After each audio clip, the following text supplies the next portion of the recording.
Chapter 651. Roh kayu baru lahir.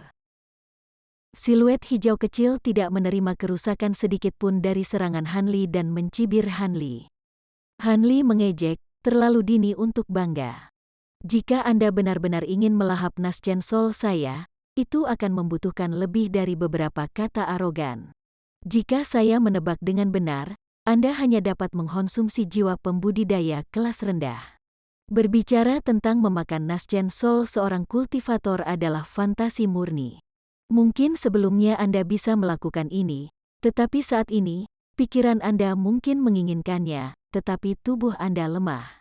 Anda hanya mampu mengasumsikan bentuk aneh Anda itu. Cukup sampah, pertama-tama mari kita lihat bagaimana kamu melawan pedang terbang ini. Kata-kata ini menyebabkan ekspresi siluet kecil itu sangat berubah, mengungkapkan kebencian dari matanya. Pada saat itu, Hanli menunjuk ke pedang terbang yang berputar di atasnya. Dengan dering yang jelas, 12 pedang terbang melesat ke depan dalam seberkas cahaya biru. Siluet hijau kecil berdiri di tempat dengan ekspresi cemberut. Saat selusin cahaya pedang biru berputar di sekitar orang kecil itu dan mengirisnya menjadi untayan yang tak terhitung jumlahnya. Saat untayan ini tetap mengambang di udara, mereka mulai berkilauan, membuat Hanli waspada. Tawa yang membingungkan segera datang dari untayan dan mereka berkedip dengan cahaya sebelum mengembalikan siluet kecil ke bentuk aslinya.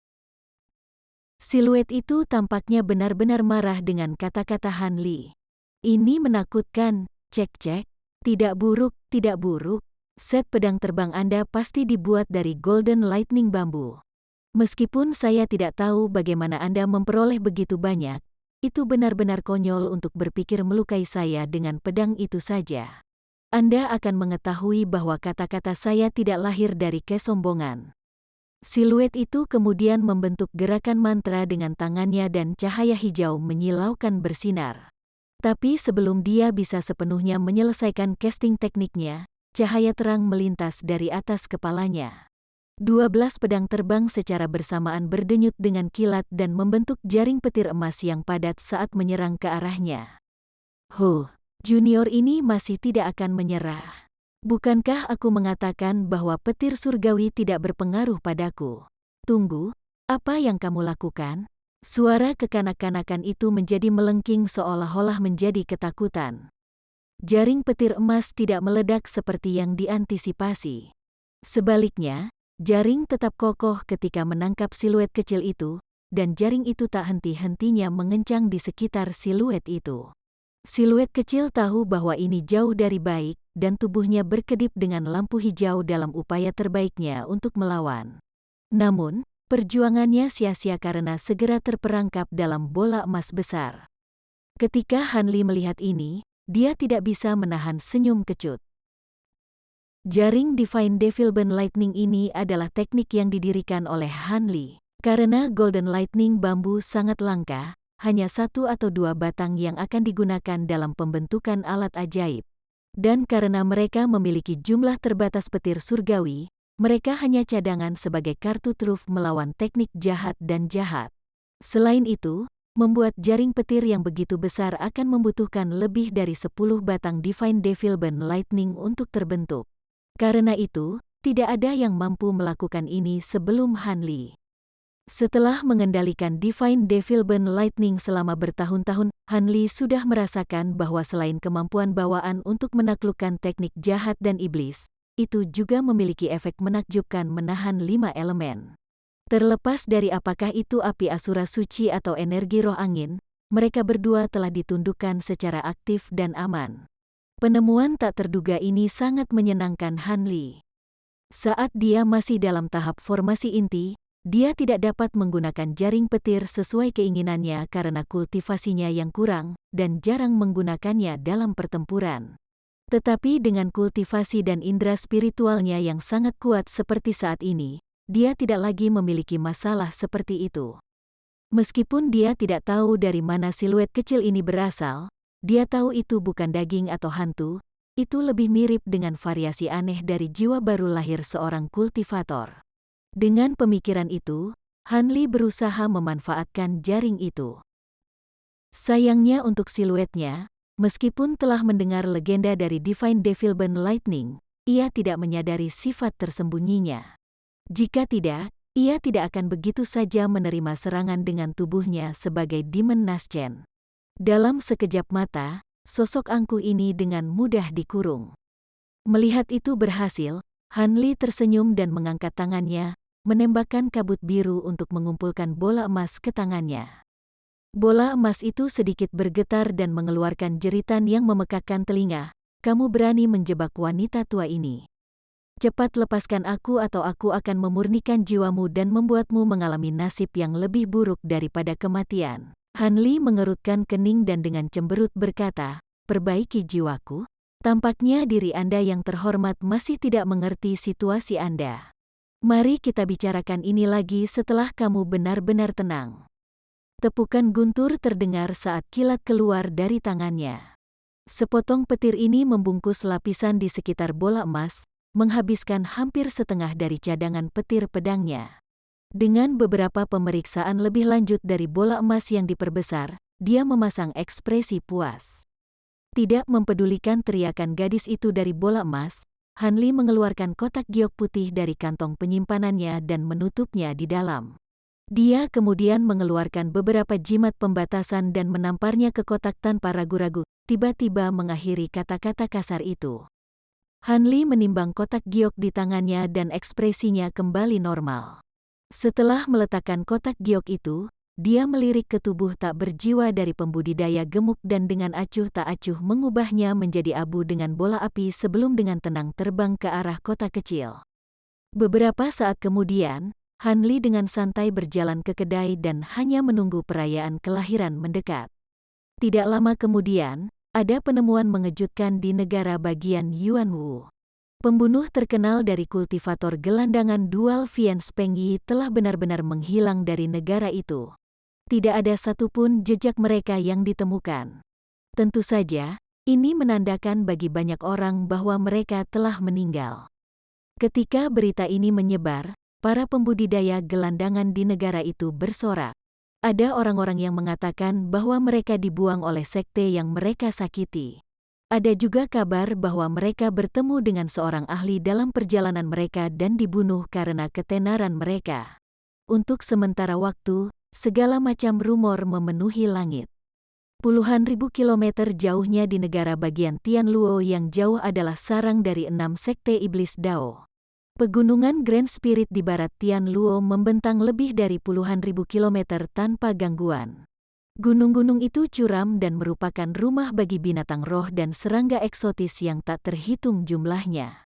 Itu adalah lokasi biara sekte roh pengendali. Dalam sekejap Demon Naschen disegel, teriakan marah seorang lelaki tua tiba-tiba bergema dari ruang batu yang gelap gulita. Siapa itu? Siapa yang berani memenjarakan Wood Spirit Naschen? Hamba dengan cepat menghubungi anggota sekte pengendali roh di negara bagian Yuanwu. Jika mereka tidak dapat menemukan roh kayu yang baru lahir dalam waktu 3 bulan, maka mereka harus bunuh diri karena dosa kegagalan mereka.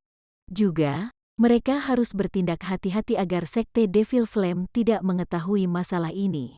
Meskipun lelaki tua itu sangat marah, perintahnya singkat. Seperti yang kamu menawar, Martial Senior. Saya akan memberikan perintah.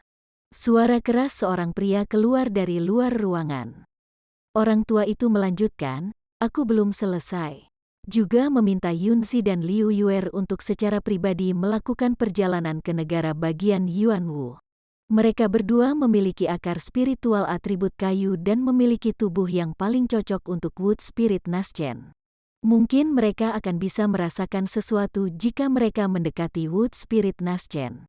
Namun, mintalah kedua wanita itu berhati-hati. Siapapun yang menahan Wood Spirit Naschen pasti memiliki kemampuan hebat. Kedua wanita itu tidak akan mampu menghadapinya. Selama mereka menemukan orang yang memenjarakan Wood Spirit Naschen, saya akan datang untuk menangani mereka secara pribadi. Suara pria itu dengan hormat menjawab, ya, saya secara pribadi akan menyuruh 2 junior martial sister untuk pergi. Keponakan bela diri ini sekarang akan pergi. Segera setelah langkah kaki pria itu menghilang di kejauhan, helaan napas panjang memenuhi ruangan dan kegelapan menjadi sunyi sekali lagi. Di balik penyembunyian kabut ungu pegunungan Jalan Ungu, Master Klan Fufu Tianhua bersemangat tinggi dengan wajah memerah. Dia memandang semua junior di klannya dengan wajah yang baik, membuat juniornya merasa kewalahan dengan bantuan. Mereka semua terbiasa dengan ekspresi yang lebih tegas. Ini tidak mengejutkan. Perayaan 400 tahun kehidupan leluhur perkawinan akan segera tiba. Dia adalah pembudidaya formasi inti tertua di klan, dan bahkan 2 penegak sekte Devil Flame akan datang hari ini untuk perayaan ulang tahunnya. Ini sangat meningkatkan prestise klan Fu. Para junior klan Fu tidak berani lalai dan melakukan yang terbaik di sekitar kastil sehingga perayaan kelahiran ini tidak akan mengakibatkan hilangnya gengsi bagi leluhur klan. Setelah leluhur klan Fu berkeliling kastil, dia tampak cukup puas. Dia kemudian memasuki aula samping dengan beberapa junior di belakangnya. Leluhur klan Fu bermata tajam dan berjubah ungu bersandar di kursi berlengan di ruangan itu dan perlahan berkata, "King Er, apakah tamu terhormat dari Sekte Devil Flame sudah tiba? Apakah ada sesuatu yang membuat mereka sibuk?" Meskipun suaranya tidak keras, itu dipenuhi dengan martabat, cocok untuk pria yang memimpin klan Fu melalui lebih dari 100 tahun kemakmuran. Leluhur yang mulia, Matahari Senior Sekte Devil Flame telah mengirim seorang murid yang menyatakan bahwa dia dan pelindung Mo pasti akan datang untuk memberikan ucapan selamat. Namun, itu akan memakan waktu 1 atau 2 hari lagi. Seorang kultivator pucat berusia 40 tahun menjawab dengan tergesa-gesa.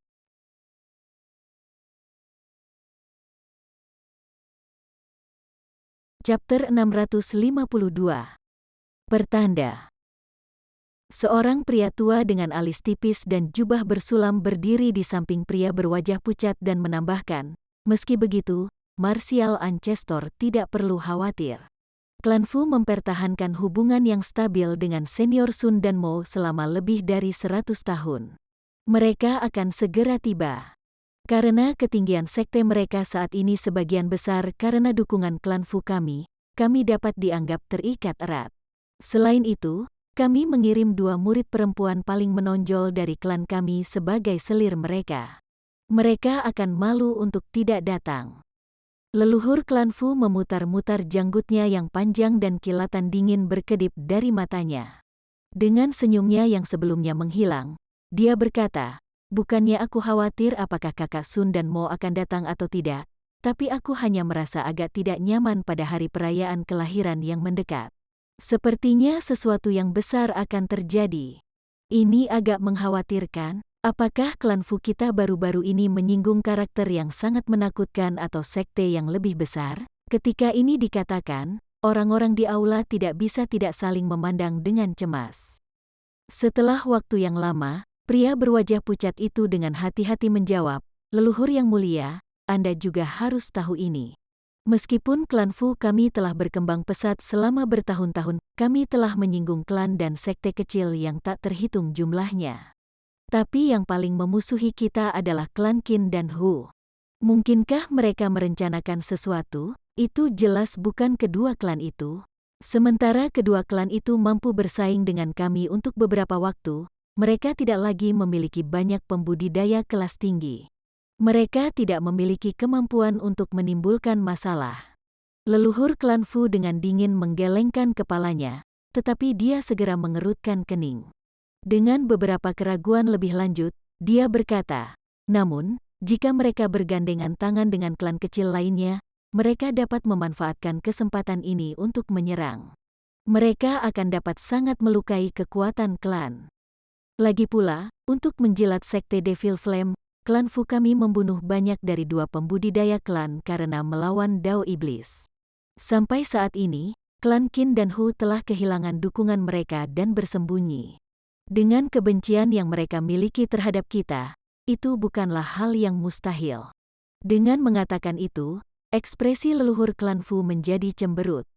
Pria tua bersulam itu dengan hati-hati bertanya, "Apa maksud leluhur yang mulia?" Dalam sekejap, leluhur klan Fu menyandarkan kepalanya ke belakang dan menutup matanya.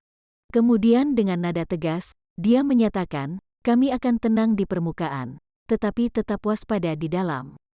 Gandakan penjaga, minta formasi pelindung terus diaktifkan tanpa jeda. Dan berhati-hatilah terhadap para pembudidaya gelandangan dengan latar belakang yang tidak jelas. Iya, itu akan diatur. Kultivator berwajah pucat segera menerima perintah itu. Melihat bahwa leluhur klan Fu tampak dalam suasana hati yang buruk, junior klan Fu yang tersisa semua berdiri di tempat, bahkan tidak berani bernapas terlalu keras. Leluhur klan Fu tiba-tiba berkata, Tianyun, panggil paman ketigamu. Suruh dia membawa Iron Back Beast ke dalam kantong binatang rohnya dan membawanya bersamanya ke perayaan kelahiran. Hanya dia yang bisa mengendalikan binatang pelindung sekte suci Fu sekte kita. Pria tua berjubah bordir itu tidak bisa menahan diri untuk tidak berteriak, apa? Bukankah leluhur yang terhormat mengatakan bahwa paman ketiga tidak boleh diganggu selama perayaan kelahiran karena dia saat ini berada dalam titik penting dalam kultivasinya? Leluhur klan Fu dengan dingin mendengus dan berkata, masa lalu adalah masa lalu, masa kini adalah sekarang. Meskipun pembudidaya tidak selalu dapat memprediksi bencana seperti yang terlihat, ada saat-saat di mana naluri seseorang sangat tajam.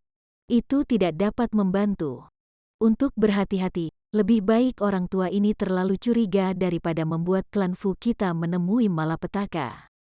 Melihat leluhur klan Fu akan marah, lelaki tua itu dengan patuh setuju, ya, leluhur. Sekarang saya akan memanggil paman ketiga keluar dari pengasingan. Dia segera pergi setelah itu. Belum selesai, leluhur klan Fu memberi lebih banyak perintah tambahan sebelum akhirnya merasa nyaman. Dengan begitu banyak persiapan di tempat untuk kemungkinan, dia merasa seolah-olah masalah akan diurus. Di gunung tandus di luar Valet Road Mountain, ada sekelompok 30 pembudidaya gelandangan yang menunjuk ke kabut ungu dan berbisik di antara mereka.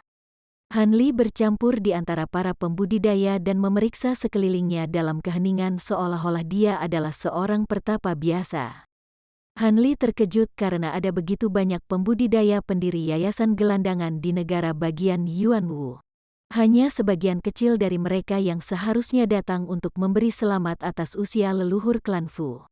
Kembali ketika dia berada di negara bagian Yue, pembudidaya yayasan gelandangan jarang terlihat.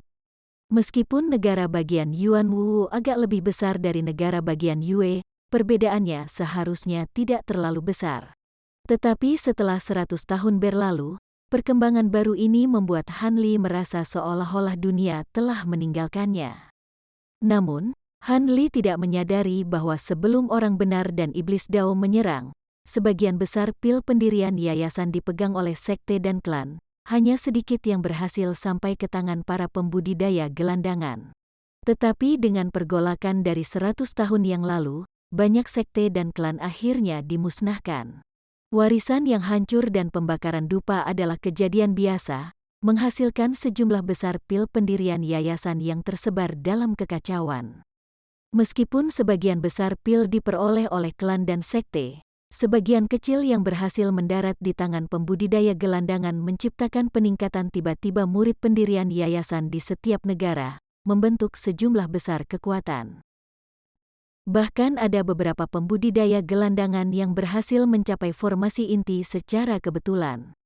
Sebagai Dao yang benar, Dao Iblis, dan aliansi Dao Surgawi, mereka semua mengadopsi kebijakan untuk menyerap semua pembudidaya gelandangan yang mereka bisa dan menekan mereka yang menentang.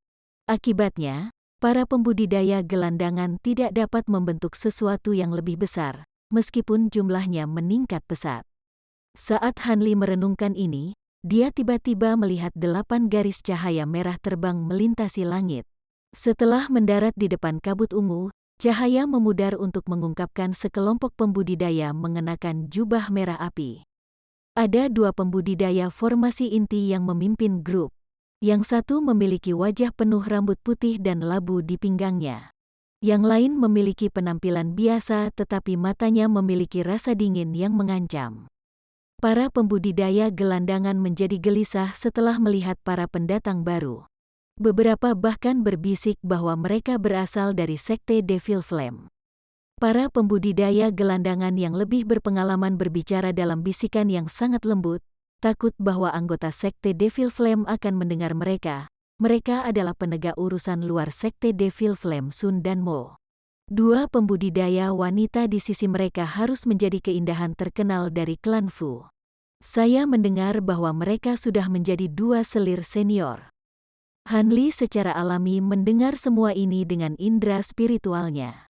Dia tidak bisa membantu tetapi menyapu pandangannya melewati pembudidaya formasi inti sekte Devil Flame dan dua pembudidaya wanita di sisi mereka. Seperti yang diharapkan, kedua wanita itu sangat cantik. Para pembudidaya sekte Devil Flame tampaknya mengabaikan para pembudidaya gelandangan. Seorang murid dari parti berjalan menuju kabut tebal dan mengirim jimat transmisi suara ke dalamnya. Setelah itu, murid dengan patuh berdiri di belakang dua pembudidaya formasi inti. Sesaat kemudian, kabut ungu berguling untuk mengungkapkan sebuah lorong. Banyak murid klan Fu dengan hormat menyambut mereka. Han Li memanfaatkan kesempatan ini untuk melihat lebih dalam pada banyak murid klan Fu sebelum tanpa ekspresi mengalihkan pandangannya. Pada saat itu, kelompok pembudidaya sekte Devil Flame memasuki kabut ungu dan lorong memudar. Dalam 4 jam berikutnya, beberapa pembudidaya dari klan lain dan sekte kecil mulai berturut-turut tiba di gunung dan disambut dengan cara yang sama. Setelah beberapa lama, seorang pramugara dengan ekspresi minta maaf berjalan keluar dari kabut. Cukup kurang sopan santun bagi klan Fu kami untuk membuat Anda rekan Daoi menunggu begitu lama. Bukan karena klan Fu kami memandang rendah Anda, tetapi ada ruang terbatas di dalam kastil klan Fu. Akan terbukti sangat kacau jika terlalu banyak pembudidaya berada di dalam sekaligus. Karena itu, kami hanya bisa memintamu memasuki kastil pada hari perayaan. Namun demikian, harap tenang. Selama Anda dengan tulus mengucapkan selamat kepada leluhur yang mulia, kami akan memperlakukan Anda dengan adil. Pesta sudah disiapkan di dalam aula utama. Silakan masuk ke kastil. Pelayan itu berbicara dengan elegan, menghilangkan sebagian besar ketidakpuasan para pembudidaya gelandangan. Kemudian, para pembudidaya gelandangan diam-diam saling melirik sebelum mengikuti pelayan paruh baya ke dalam kabut. Han Li dengan tenang berjalan di belakang kerumunan, tetapi sesaat kemudian, dia menghilang dari pandangan. Terlepas dari apakah itu para pembudidaya yang berjalan di depannya atau para murid klan Fu yang bertanggung jawab untuk memantau sekte tersebut, mereka semua gagal untuk memahami anomali ini seolah-olah Han Li tidak pernah ada di sana. Banyak pembudidaya Yayasan Fu Clan Foundation saat ini berdiri di depan aula yang mewah. Mereka menyambut para pengunjung dengan berseri-seri, meninggalkan kesan yang dalam dan hangat bagi mereka. Ada sekitar 300 tamu di kastil, dengan mereka yang datang hari ini dari mereka yang datang beberapa hari sebelumnya. Sekarang setelah ulang tahun leluhur klan Fu telah tiba, para tamu ini berkumpul di depan aula utama, menunggu penampilan leluhur klan Fu. Mengingat pengaruh besar klan Fu di negara bagian Yuanwu, para pembudidaya gelandangan dan klan yang lebih kecil menyemburkan pujian tanpa akhir. Bahkan utusan dari klan yang lebih besar sedang mengobrol dengan pembudidaya klan Fu dengan senyum lebar.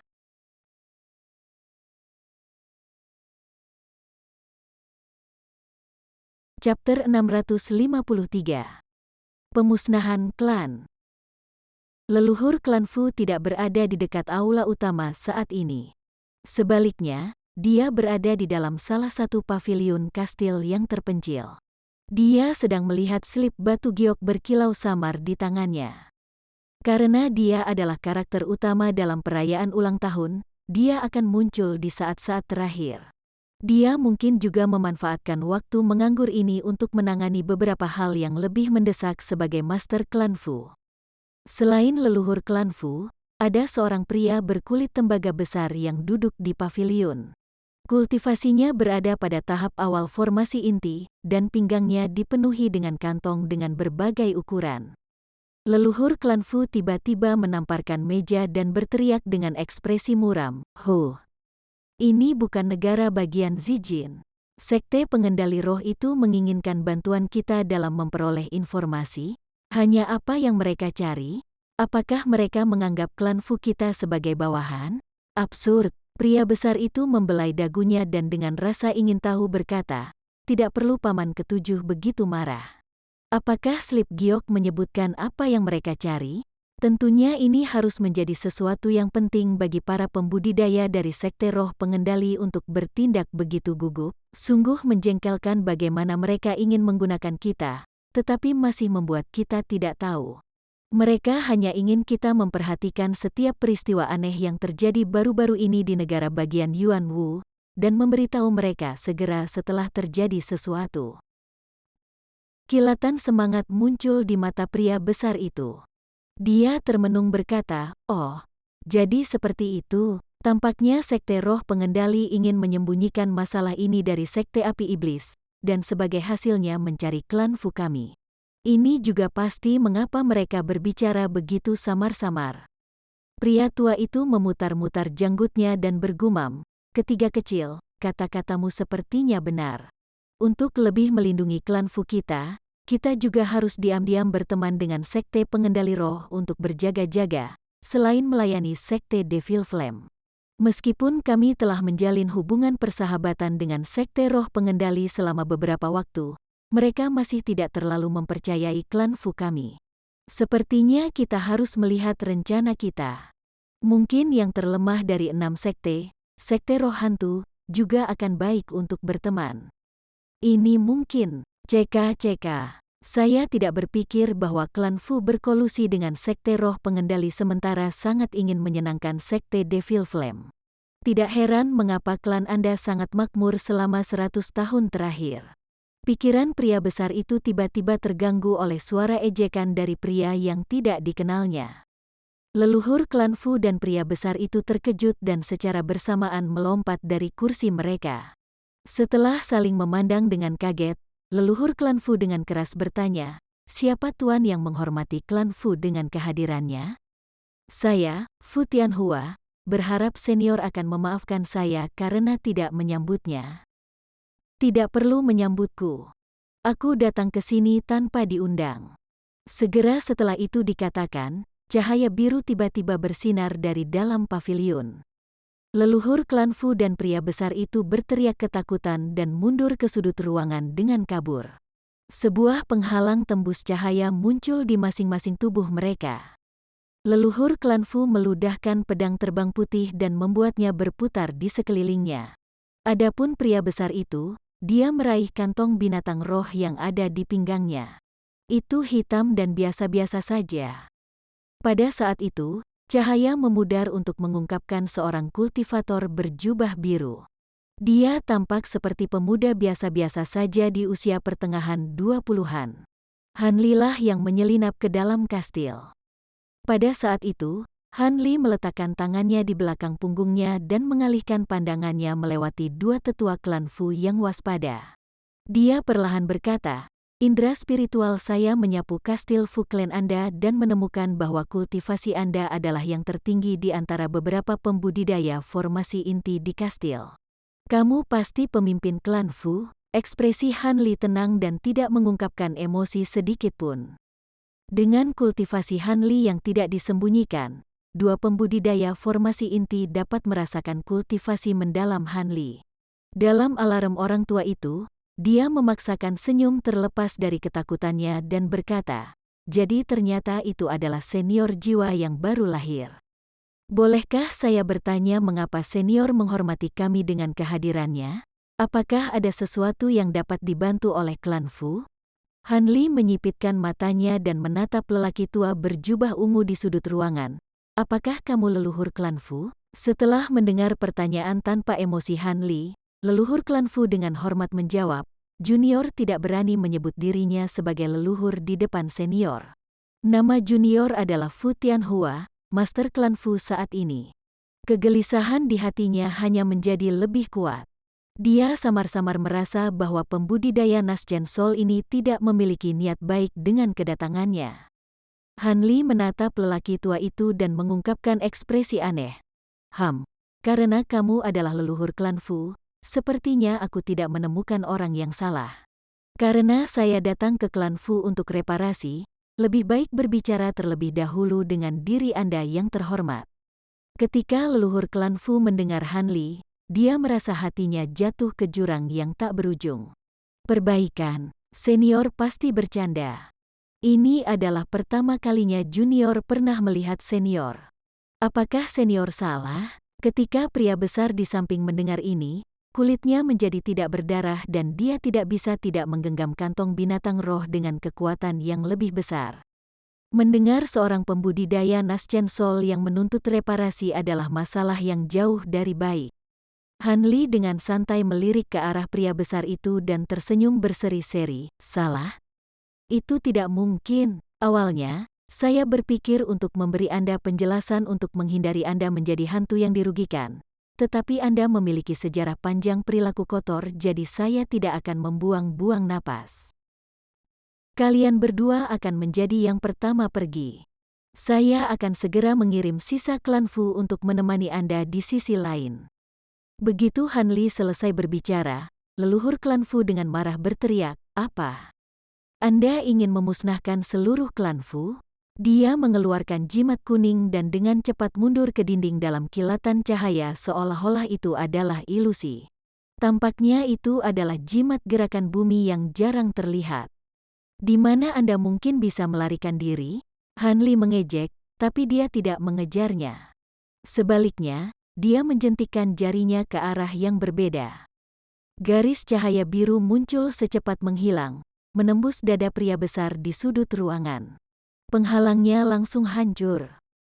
Tetapi pada saat pria besar itu mati, kantong binatang roh itu berkedip-kedip dengan cahaya sebelum segera menghilang, melepaskan raungan samar. Mayat pria besar itu jatuh ke lantai, tapi Han Li tidak repot-repot melihatnya. Sampai saat ini, membunuh seorang pembudidaya formasi inti awal adalah permainan anak-anak. Namun, dia agak tertarik dengan kantong binatang roh di tangannya dan dengan santai mengambilnya dengan lambaian tangannya. Han Li kemudian melirik ke dinding tempat leluhur klan Fu menghilang dan menyeringai. Dengan lambaian lengan bajunya, seekor rubah putih terbang keluar dan muncul di hadapan Han Li. Han Li memerintahkan rubah kecil, gunakan teknik gerakan bumimu untuk menghadapi leluhur klan Fu. Dengan ilusi dan kultivasi Anda sebagai roh alat, seharusnya cukup mudah bagi Anda untuk berurusan dengan seorang kultivator formasi inti menengah.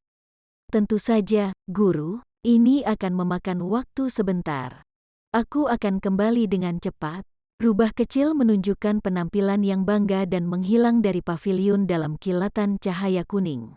Pada saat itu, Han Li menepuk kantong penyimpanan di pinggangnya, melepaskan kumbang pemakan emas yang tak terhitung jumlahnya ke udara. Sesaat kemudian, awan besar hitam, emas, dan perak berputar-putar di atasnya.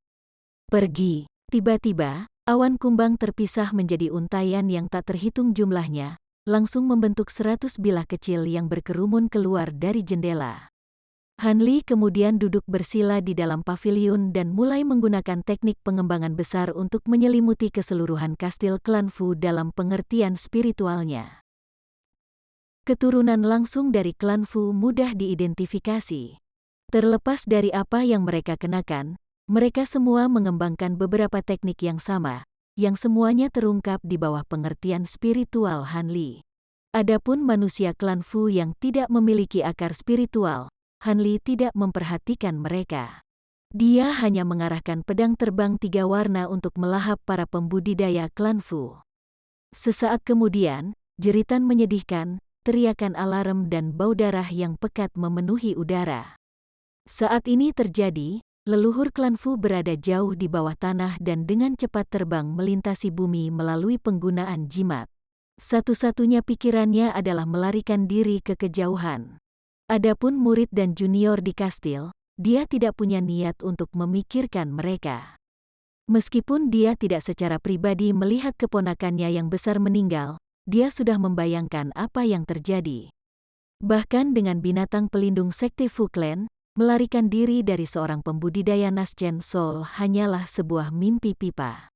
Namun, leluhur klan Fu akan sangat puas jika dia menarik perhatiannya bahkan untuk sesaat. Adapun anggota klan Fu lainnya, dia ingin menyelamatkan mereka, tetapi dia tidak memiliki kekuatan, dia hanya akan menjadi korban lain. Karena itu, dia mungkin juga hanya melestarikan dirinya sendiri. Selama leluhur klan Fu masih ada, klan Fu dapat dianggap masih hidup.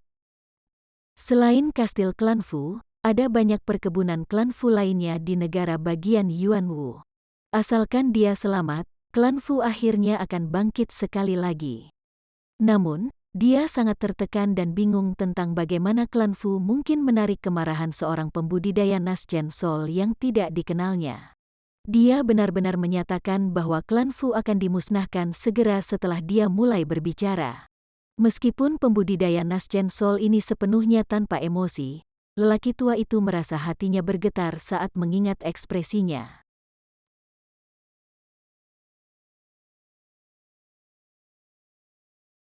Chapter 654. Pemusnahan Klan 2. Ketika leluhur klan Fu terbang keluar dari ruang lingkup kastil klan Fu, dia mendengar suara lembut wanita berbicara, "Teknik gerakan bumimu benar-benar lambat. Bagaimana kalau Anda menyerahkan kepala Anda dan mengizinkan saya untuk melaporkan kembali ke guru?" Leluhur klan Fu sangat terkejut dan tidak bisa menahan diri untuk tidak berhenti. Dalam kekaburan putih, kecantikan cantik muncul di hadapannya. Dia berdiri hanya 1 meter di depannya dan menghadapinya dengan senyum mempesona. "Kamu." Tepat ketika leluhur klan Fu hendak berteriak ketakutan, wanita itu membuka bibirnya yang manis dan mengeluarkan kabut aroma merah muda, menyelimuti leluhur klan Fu yang rentan dalam sekejap. Leluhur klan Fu dalam hati mengutuk. Dia buru-buru mencoba untuk membaca mantra dan melarikan diri, tetapi aroma manis yang dibuat membuat tubuhnya lemas dan tidak berdaya. Sebelum dia bisa melakukan apapun untuk membela diri, dia jatuh pingsan. Ketika Silver Moon melihat bahwa mangsanya telah jatuh pingsan, dia tersenyum tipis dan dengan santai melambaikan tangannya, mengirimkan garis bulan sabit putih ke lehernya. Darah berceceran. Di dalam aula besar kastil klan Fu ada beberapa ratus tamu yang mengobrol dengan meriah. Beberapa pembudidaya formasi inti yang secara pribadi datang untuk memberi hormat ditemani oleh beberapa pembudidaya kelas yang lebih tinggi di klan Fu. Hubungan persahabatan berkembang antara tamu dan tuan rumah. Tapi tiba-tiba, ada beberapa jeritan kesedihan yang samar-samar terdengar dari luar aula. Suara-suara ramai di aula tiba-tiba berhenti, dan banyak tamu saling memandang dengan cemas. Beberapa pembudidaya yang lebih cerdas segera mengalihkan pandangan mereka ke pembudidaya klan Fu. Pria tua berjubah biru yang duduk di samping dua penegak sekte Devil Flame juga tampak terkejut, tetapi segera dia memasang ekspresi tenang dan berteriak keras, "Semuanya, tolong jangan khawatir. Mungkin saja itu hanya masalah kecil. Saya akan memanggil seseorang dan melihat apa yang terjadi." Dia adalah sepupu yang lebih muda dari leluhur klan Fu dan merupakan pembudidaya formasi inti klan Fu ketiga. Pada saat itu, dia minta diri dari perusahaan dua penegak sekte Devil Flame dan berbalik ke dua pembudidaya klan Fu yang berdiri di belakangnya. Dia segera memberi mereka perintah untuk segera keluar dari aula dan melapor kembali. Kedua pembudidaya formasi inti Devil Flame keduanya tampak tenang, tetapi mereka saling melirik dengan sedikit keraguan. Dua jeritan sengsara lagi datang dari luar. Jelas bahwa dua pembudidaya klan Fu yang dikirim keluar telah menghadapi serangan ganas. Para tamu di aula telah dengan jelas mendengar ini, dan ekspresi mereka sangat berubah. Ekspresi lelaki tua berjubah biru itu menjadi tidak sedap dipandang dan dia menghela nafas dalam-dalam sebelum berdiri. Dia berkata dengan suara yang dalam, "Aktifkan batasan aula dan cepat kirim kabar ke leluhur." Ketika seorang pembudidaya klan Fu di dekatnya mendengar ini, dia mengakui perintah itu dengan kulit pucat. Dia kemudian mengeluarkan jimat transmisi suara dari jubahnya dan membisikkan beberapa kata sebelum melepaskannya.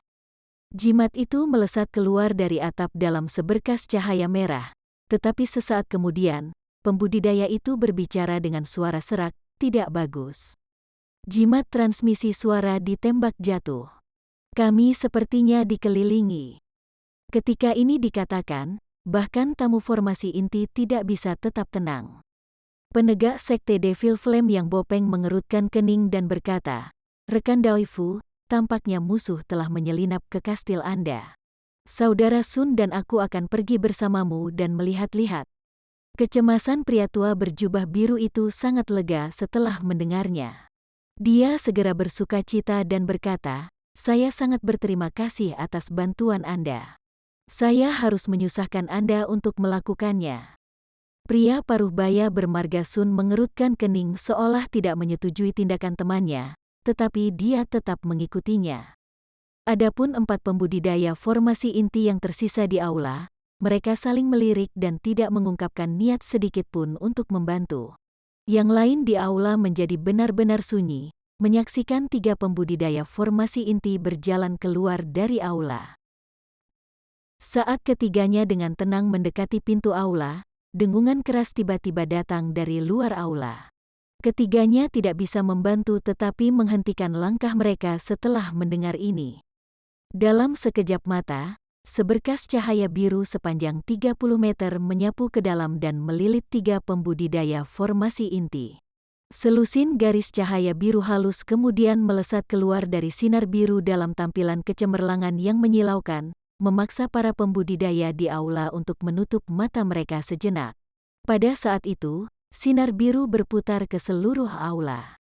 Orang tua berpakaian biru dan 2 pembudidaya Devil Flame Sekte berhenti dan tubuh mereka menjadi tidak bergerak seolah-olah dari shock. Saat para pembudidaya di aula tercengang dalam kekaguman mereka sama sekali tidak menyadari apa yang terjadi. Jeritan tiba-tiba seorang kultivator wanita menarik perhatian semua orang di ruangan itu. Kultivator wanita pucat sedang duduk di samping pelayan klan Fu yang kepalanya jatuh pada waktu yang tidak diketahui. Mayat tanpa kepala itu masih duduk tegak saat darah menyembur dari lehernya yang terpenggal. Para pembudidaya lainnya kemudian menemukan bahwa puluhan pembudidaya klan Fu, terlepas dari pangkat mereka, kepala mereka jatuh ke tanah dalam kematian yang sunyi. Cahaya biru, seseorang menggunakan harta sihir untuk menyerang mereka. Rekan Daoifu, Anda harus. Seorang kultivator yang memiliki hubungan baik dengan klan Fu berteriak keras seolah-olah memperingatkan 3 pembudidaya formasi inti, tetapi segera, kata-katanya tiba-tiba berhenti dan wajahnya menjadi pucat. Pada saat itu, lelaki tua berjubah biru dan teman-temannya tiba-tiba pecah berkeping-keping seolah-olah terbuat dari kertas. Tubuh mereka telah runtuh menjadi tumpukan darah kental. Ketika ini terjadi, para tamu perayaan ulang tahun merasa napas mereka menjadi dingin. Meskipun para pembudidaya ini mampu menjaga ketenangan mereka sebelumnya, mereka sekarang benar-benar panik. Masing-masing dari mereka menyelimuti diri mereka dalam penghalang warna-warni dan memenuhi ruangan dengan cahaya terang dari berbagai lampu warna-warni. Alat ajaib dari segala jenis mulai mengapung di depan banyak pembudidaya. Bahkan beberapa pembudidaya yang memiliki lebih dari hubungan persahabatan dengan klan Fu berkumpul dengan gelisah dengan ekspresi ketakutan. Untuk 3 pembudidaya formasi inti dan puluhan murid klan Fu untuk dibunuh dalam sekejap, bagaimana mungkin ada hal lain selain dari keberadaan menakutkan yang dikenal sebagai pembudidaya Naschen Sol? Jika itu benar-benar seorang pembudidaya Naschen Sol, membunuh semua orang di aula seharusnya menjadi masalah yang sangat mudah. Saat ketakutan memenuhi hati mereka yang hadir, tidak ada yang berani membuat suara. Banyak tamu saat ini merasa sangat menyesal telah menghadiri perayaan klan Fu ini. Bukankah mereka akan terjebak dalam baku tembak, keheningan yang mematikan memenuhi aula? Beberapa pembudidaya formasi inti dengan indera spiritual yang lebih kuat berpikir untuk secara diam-diam melepaskan indera spiritual mereka untuk mengamati bagian luar. Namun, klan Fu telah menempatkan banyak batasan indera spiritual untuk melindungi rahasia mereka dari pengintaian. Akibatnya, mereka diblokir dan mau tidak mau mengutuk klan Fu. Saat kecemasan memenuhi aula, suara seorang pria asing berbicara. Mereka yang hadir dilarang meninggalkan aula ini selama 2 jam. Mereka yang tidak patuh akan dibunuh, Setelah 2 jam itu selesai, Anda dapat pergi sesuka Anda. Suara pria itu sederhana dan dingin, tetapi juga membawa kebencian yang tak terlukiskan, mengguncang hati orang-orang yang mendengarnya. Begitu kata-kata itu diucapkan, para pembudidaya di ruangan itu sangat lega. Dari nada suaranya, sepertinya dia tidak berniat membunuh mereka. Namun, mereka jelas mengerti bahwa kemungkinan besar mereka terhindar karena mereka belum melihat penampilan pria yang sebenarnya. Karena itu, tidak ada yang berani menentangnya. Adapun membalas dendam untuk klan Fu, pikiran itu sendiri adalah lelucon. Bahkan jika seseorang memiliki kemampuan, siapa yang akan berselisih dengan seorang kultivator Naschen Sol atas klan Fu belaka? 2 jam berlalu tidak cepat atau lambat. Selama waktu ini selain beberapa bisikan, jeritan kesedihan sesekali datang dari luar. Mereka singkat dan hanya berlangsung sesaat. Jelas tidak ada seorang pun di kastil klan Fu yang bisa membalas saat mereka terbunuh. Para pembudidaya di aula merasakan hati mereka bergetar setelah mendengar jeritan ini. Masing-masing dari mereka menduga bahwa klan Fu telah menyinggung seorang ahli atau kekuatan besar dan sebagai hasilnya dimusnahkan. Ada banyak orang di aula yang merasa schadenfreude atau kasihan pada mereka. Setelah waktu yang dibutuhkan untuk menghabiskan secangkir teh, jeritan di kastil Fu telah berhenti dan bagian luar menjadi sunyi seperti di dalam aula. Para tamu kemudian saling melirik tetapi tidak ada dari mereka yang berani bertindak gegabah. Setelah 2 jam berlalu, suara pria itu tidak kembali. Pada akhirnya, salah satu pembudidaya formasi inti yang lebih berani memutuskan untuk meninggalkan aula dan dia pergi dengan selamat. Pada saat berikutnya, tamu-tamu lain mulai bergegas keluar dengan lega.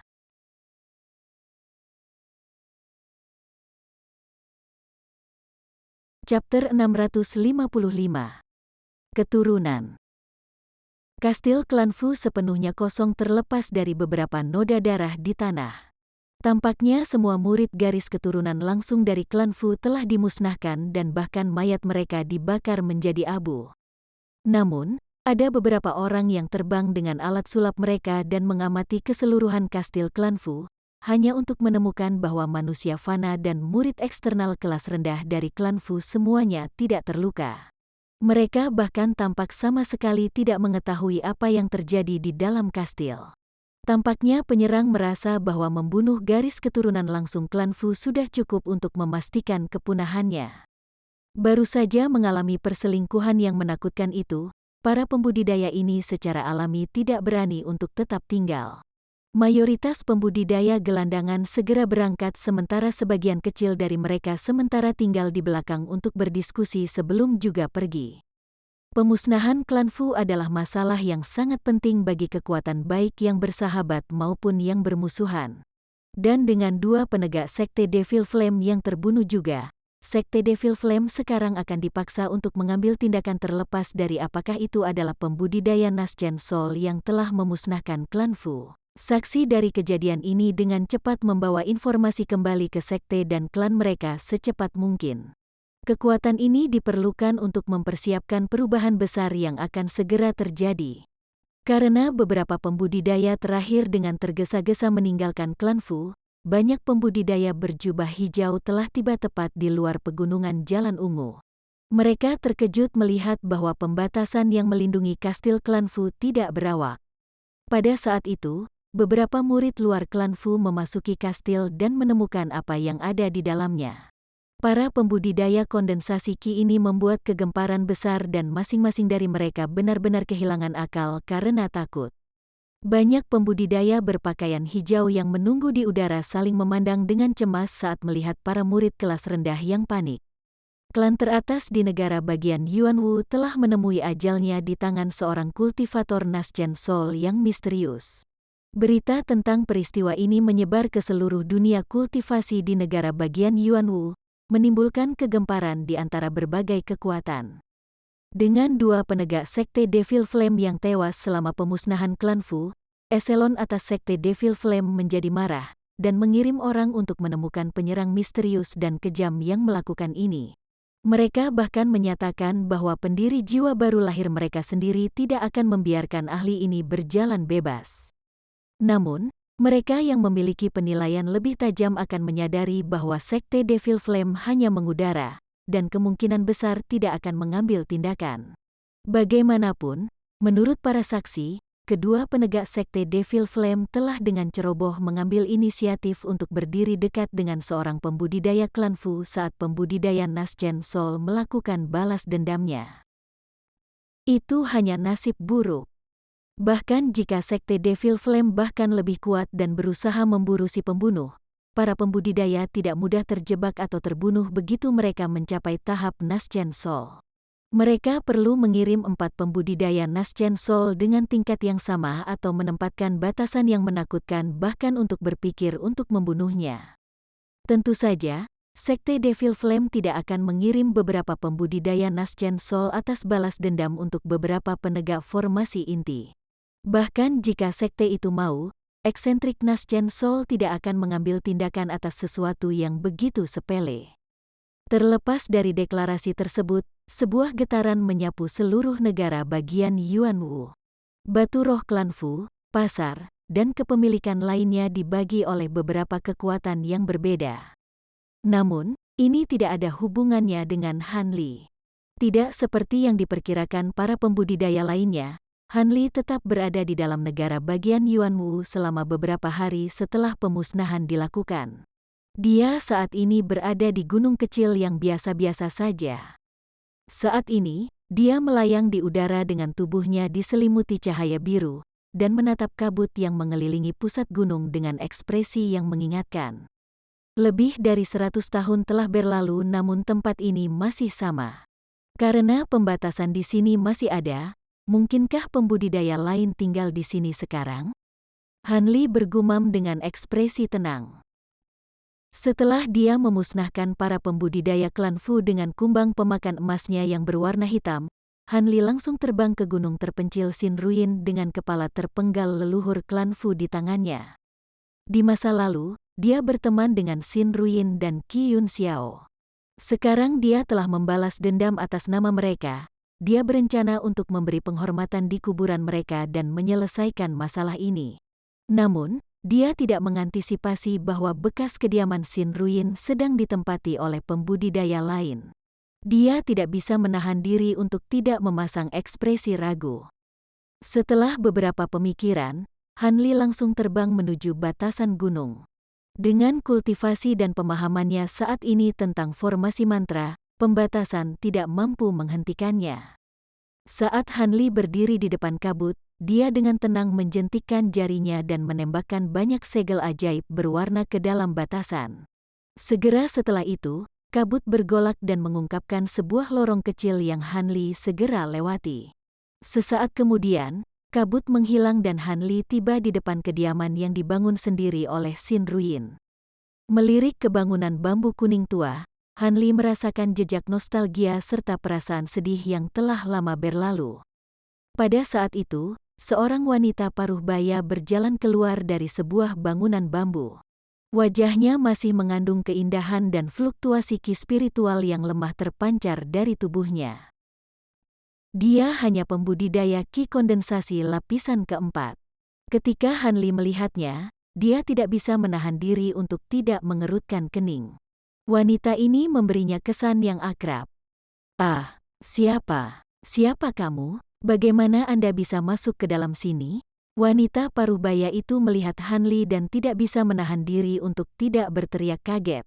Segera setelah itu, dia dengan bingung mengeluarkan 2 jimat merah api dari pinggangnya dan menatap Han Li dengan ekspresi bermusuhan. Ini sudah diduga. Wanita ini tiba-tiba menemukan seorang kultivator asing di tempat yang dia anggap benar-benar aman. Itu wajar baginya untuk waspada dan waspada. Selain itu, sementara wanita ini tidak dapat mengenali kultivasi sejati Han Li dengan kekuatannya yang kecil, dia dapat merasakan bahwa kekuatan sihir Han Li sangat luar biasa di luar imajinasi. Karena itu, dia menjadi takut. Saat Han Li mengelus dagunya dan berencana untuk menanyakan identitas wanita itu, dia tiba-tiba berteriak dengan kejutan yang menyenangkan setelah memeriksa Han Li dengan cermat. "Yi, mungkinkah itu Senior Han?" Han Li tercengang ketika mendengar ini dan mengungkapkan sedikit keheranan. Setelah bergumam pelan sejenak, dia samar-samar menyadari sesuatu. Dia memasang ekspresi ramah saat dia bertanya, "Hubungan apa yang kamu miliki dengan Xiao Mei? Kau terlihat sangat mirip dengannya." Ketika wanita itu mendengar Han Li memanggil nama leluhurnya, dia menyadari bahwa dia benar dan dengan hormat membungkuk, "Oh, Senior pasti berbicara tentang leluhurku. Nenek moyang saya meninggal bertahun-tahun yang lalu. Untuk saat ini, junior ini tinggal di kediaman Nona Xin." Han Li tersenyum masam dan berkata, "Kamu keturunan hamba Mei?" Memikirkan bahwa gadis kecil yang konyol itu sekarang adalah leluhur. Dia kemudian memasang ekspresi bingung dan bertanya, "Tetap saja, bagaimana kamu bisa mengenaliku?" Wanita itu tersipu dan dengan malu berkata, "Di masa lalu, leluhur saya secara pribadi menggambar potret Senior. Saya telah melihat potret ini sejak saya masih kecil. Itulah mengapa saya bisa mengenali Senior secara sekilas." "Oh, sebuah potret, saya tidak tahu." Jejak keheranan muncul di wajah Han Li. Dia kemudian dengan rasa ingin tahu bertanya, "Bisakah saya melihatnya?" "Tentu saja, Senior. Bagaimana dengan kepala Senior pertama di dalam? Aku akan membawakannya untukmu di sana." Wanita itu melangkah ke samping dan dengan hormat mengundang Han Li masuk. Setelah ragu-ragu sejenak, Han Li berjalan ke gedung bambu dan memperhatikan bahwa interiornya biasa-biasa saja.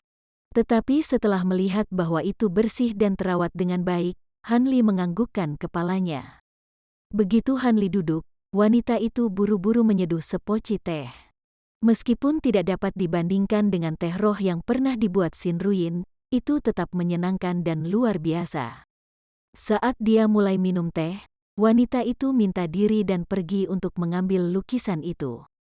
Han Li dengan santai menyapu indera spiritualnya dan segera melihat wanita itu.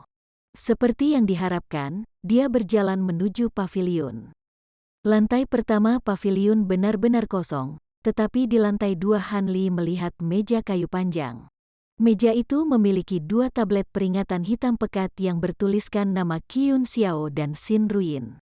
Ketika Han Li melihat ini, hatinya menjadi redup saat dia mengingat senyum yang mereka berdua kenakan di masa lalu. Sayang sekali keduanya telah berlalu begitu lama. Setelah wanita itu memberi hormat yang mendalam pada tablet peringatan, dia mengambil gulungan sepanjang 1 kaki dari laci meja. Dia kemudian buru-buru turun dan berlari langsung menuju gedung Han Li.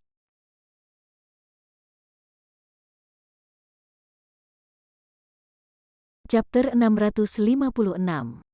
Hadiah perpisahan. Han Li menerima potret itu dan dengan lembut membuka gulungan di tangannya untuk memperlihatkan potret sepanjang 1 meter dari seorang pria berjubah biru yang tersenyum. Itu adalah citra dirinya yang hidup. Setelah melihat gulungan itu, Han Li menghela nafas dan menggulungnya kembali. Setelah berpikir sejenak, Han Li menatap wanita itu dan perlahan bertanya, "Bolehkah saya bertanya mengapa leluhur Anda meninggalkan potret saya? Apakah ada makna yang lebih dalam di baliknya?" Ketika wanita itu mendengar ini, dia memasang ekspresi ragu-ragu. Dengan beberapa pemikiran, dia dengan hati-hati menjawab, "Senior Han, sebelum junior menjawab pertanyaan ini, bolehkah saya bertanya apakah Anda ingat janji Anda dengan Nona Xin atau tidak?" "Tentu saja aku ingat." "Anda juga tahu tentang masalah ini?" Han Li bertanya dengan sedikit keheranan. Dengan hati yang dipenuhi ketakutan, wanita itu memandang Han Li dan dengan lembut berkata, "Faktanya, junior terus tinggal di sini sebagian besar karena senior. Namun, saya harap Anda akan memaafkan saya karena saya tidak dapat berbicara terus terang sampai janji Anda dengan Nona Xin terpenuhi." Peng. Han Li tanpa ekspresi melemparkan sebuah kotak kayu ke atas meja dari kantong penyimpanannya. Ini. Wanita itu merasa jantungnya melompat karena dia tidak yakin apa yang dimaksudkan Han Li. Han Li dengan tenang berkata, "Rekan Taois tidak perlu begitu bingung. Kotak itu berisi kepala leluhur klan Fu. Garis keturunan langsung dari klan Fu telah dimusnahkan, dan hanya beberapa anggota klan Fu yang tersisa. Klan Fu tidak lagi memegang kekuasaan apapun di negara bagian Yuanwu. Apakah janji itu dianggap terpenuhi? Wanita itu berteriak kaget, apa? Leluhur klan Fu telah terbunuh? Dia melihat kotak dengan gigi terkatup dan membuka tutupnya, memenuhi udara dengan aroma darah. Wajah wanita itu memucat, tetapi setelah mengenali wajah kepalanya, dia tersenyum, itu benar-benar leluhur klan Fu. Bertahun-tahun yang lalu, saya diam-diam melihat penjahat dari kejauhan. Han Li tersenyum dan berkata, karena aku membunuhnya beberapa hari yang lalu, berita seharusnya sudah menyebar. Selama Anda berbicara dengan seseorang yang Anda kenal atau pergi ke kota pasar, Anda harus dapat memverifikasi ini. Kalau begitu senior pasti membawa kepala ke sini untuk, tepat sekali. Saya datang ke tempat tua ini untuk menghormati Nona Xin dan rekan Dao Qi. Saya belum membuat banyak teman dalam hidup saya dan sekarang saya telah membalas dendam atas nama mereka. Saya mungkin juga mengikutinya sampai selesai. Suara Han Li menjadi cemberut dan ekspresinya menjadi serius. Ketika Nona Xin dan Tuan Qi mengetahui hal ini di dunia bawah, mereka pasti akan senang. Mohon tunggu sebentar, saya akan segera kembali. Ekspresi wanita itu menjadi redup, tetapi sesuatu segera muncul di benaknya dan dia buru-buru pergi. Han Li bingung tetapi menganggukkan kepalanya dan menyaksikan wanita itu bergegas keluar dari ruangan. Kali ini, wanita itu berjalan ke sebuah bangunan di belakang dan mulai menggali di bawah pohon, akhirnya mengambil kotak giok hijau samar dari dalam tanah. Dia kemudian dengan hati-hati membawanya kembali ke kamar dan meletakkannya di atas meja di depan Han Li. Apa ini? Han Li menyipitkan matanya dan menunggu penjelasannya. Han senior, sebelum Nona Xin meninggal karena penyakitnya, dia meninggalkan pesan untuk leluhurku. Dia ingin memberikan kotak ini kepada senior jika dia berhasil memenuhi janjinya dan memusnahkan klan Fu. Akibatnya, leluhur saya tetap di sini, karena ini akan menjadi tempat di mana senior akan muncul. Bertahun-tahun kemudian, senior belum kembali dan leluhur saya menyerahkan masalah ini kepada saya.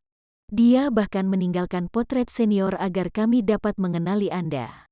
Sekarang setelah Anda secara pribadi tiba dan memenuhi janji Anda, saya secara alami akan bertindak sesuai dengan kata-kata Nona Xin dan menyerahkan barang ini kepada Anda. Akhirnya, saya bebas dari beban ini. Wanita itu berbicara dengan tenang dan ekspresinya tampak lega. Tampaknya masalah ini sangat membebani pikirannya. Han Li merasa tergerak saat dia menatap kotak di atas meja. Dia menyapu indera spiritualnya melewatinya dan agak heran. Dia meraih ke kotak dan membukanya tanpa reservasi lebih lanjut. Ada slip giok biru samar yang duduk di dalam kotak dengan jimat kuning yang melekat padanya, dan garis perak karakter jimat melayang samar dari kotak. Pada saat itu, wanita itu menatap slip batu giok dengan ekspresi penasaran. Han Li mengangkat kepalanya dan bertanya, apakah rekan Daoi belum pernah melihat ini sebelumnya? Aku tidak akan menyembunyikan ini dari senior. Karena Nona Xin tidak meninggalkan kata-kata yang membatasi pelindung batu giok untuk melihatnya, pada saat penasaran, leluhur saya berpikir untuk melihatnya. Tapi setelah membacanya sebentar, dia meludahkan darah dan kehilangan kesadaran sepanjang hari. Segera setelah itu, leluhur saya menggunakan jimat pembatasan tingkat tinggi untuk membatasi keturunannya membacanya. Meskipun saya cukup penasaran, kultivasi saya jauh lebih rendah daripada leluhur saya ketika dia masih hidup. Saya tidak berani menyentuhnya. Han Li mengangguk sebagai jawaban. Dia kemudian meniup kabut cahaya biru ke slip batu giok dan dengan mudah melepas jimat. Wanita itu tercengang melihat pemandangan itu. Dia secara pribadi telah berusaha untuk melepaskan jimat itu pada saat penasaran, tetapi usahanya benar-benar sia-sia. Namun, senior Han mampu melepas jimat hanya dengan menghirup ki spiritual. Kultivasinya pasti tak terduga. Setelah mendengar bahwa Han Li adalah seorang pembudidaya yayasan pendirian di masa lalu dan sekarang dia telah mampu memusnahkan klan Fu dan leluhur klan Fu, kultivasinya setidaknya harus pada tahap formasi inti akhir. Sangat mungkin dia bahkan berada di tahap Naschen Sol. Wanita itu merasa kekaguman muncul dari hatinya. Setelah melihat melalui slip batu giok, Han Li menyimpannya dalam kilatan cahaya biru. Tidak buruk. Slip giok ini benar-benar berguna bagi saya, jadi saya akan mengambilnya. Namun, rekan Daoi pasti sudah menunggu saya di sini selama bertahun-tahun dan saya merasa menyesal atas masalah ini. Apa kau tinggal di sini sendirian? Begitu wanita itu mendengar pertanyaan Han Li, dia menjadi bersemangat dan dengan bersemangat berkata, tentu saja tidak. Suami saya juga seorang kultivator, tetapi bakatnya buruk dan kultivasinya mirip dengan saya. Namun, putra saya Kuanzi masih muda dan bakatnya tidak buruk. Namun, dia tidak pernah memiliki bimbingan ahli dan tidak dapat memasuki sekte kultivasi. Jika senior bisa, terlepas dari dirinya atau suaminya, selama putranya bisa menjadi murid dari sosok yang dalam dan perkasa ini, itu akan sangat bermanfaat. Karena itu, dia mulai menggumamkan niatnya secara tidak langsung dengan harapan dia tidak akan menyinggung perasaannya. Ketika Han Li mendengar ini, dia melambaikan tangannya dan memotongnya, tidak perlu melanjutkan. Saya mengerti, dalam alarm wanita itu, Han Li dengan tenang melanjutkan. Karena Anda adalah keturunan Xiao Mei dan telah mengawasi item ini begitu lama, sementara saya tidak bisa menerima dia sebagai murid, saya bisa memberinya pil yayasan pendirian dan 2 pil. Botol pil obat yang berguna untuk budidaya ki kondensasi. Keberhasilan putra Anda dalam pendirian yayasan akan tergantung pada keberuntungannya sendiri. Begitu dia berhasil dalam pendirian yayasan, dia seharusnya tidak memiliki masalah memasuki klan atau sekte kultivasi. Han Li mengeluarkan 3 botol dan menyerahkannya kepada wanita itu. Pil pendirian yayasan, wanita itu bersukacita dan berulang kali mengucapkan terima kasih. Kekecewaannya sebelumnya telah benar-benar hilang. Kemudian dengan nada berubah, Han Li bertanya, ya, ketika saya memusnahkan klan Fu, saya membunuh 2 pembudidaya sekte Devil Flame secara sepintas. Meskipun saya tidak takut sekte Devil Flame, saya tidak ingin menarik masalah. Apakah ada orang lain yang mengetahui masalah ini? Seolah menyadari kekhawatiran Han Li, dia buru-buru menjawab, senior, harap tenang. Ketika leluhur saya menyerahkan masalah ini kepada saya, tidak ada orang luar lain yang diberitahu karena takut itu akan membawa masalah bagi senior. Saya selalu diam tentang masalah ini dan tidak menyebutkan hal ini kepada suami saya maupun anak saya. Karena kamu tidak akan sembarangan berbicara tentang ini, aku akan memberi hormat pada tablet memorial mereka sebelum berangkat. Han Li mengangguk puas dan berdiri. Jika senior akan pergi, harap tunggu sebentar. Suamiku dan anakku akan segera. Peng. Saat wanita itu berdiri, cahaya putih memancar dari belakangnya dan dia kehilangan kesadaran. Han Li telah mengayunkan lengan bajunya seolah-olah dia sudah siap untuk ini dan menangkap wanita itu dalam kabut cahaya biru. Pada saat itu, cahaya putih di belakangnya menghilang untuk mengungkapkan tubuh rubah Silver Moon. Setelah melihat sekeliling, Silver Moon secara misterius tersenyum dan berkata, Tuan, mengapa Anda membuat saya membuat wanita ini pingsan? Apakah Anda merasa tidak nyaman tentang sesuatu, atau apakah dia hanya menarik perhatian Anda?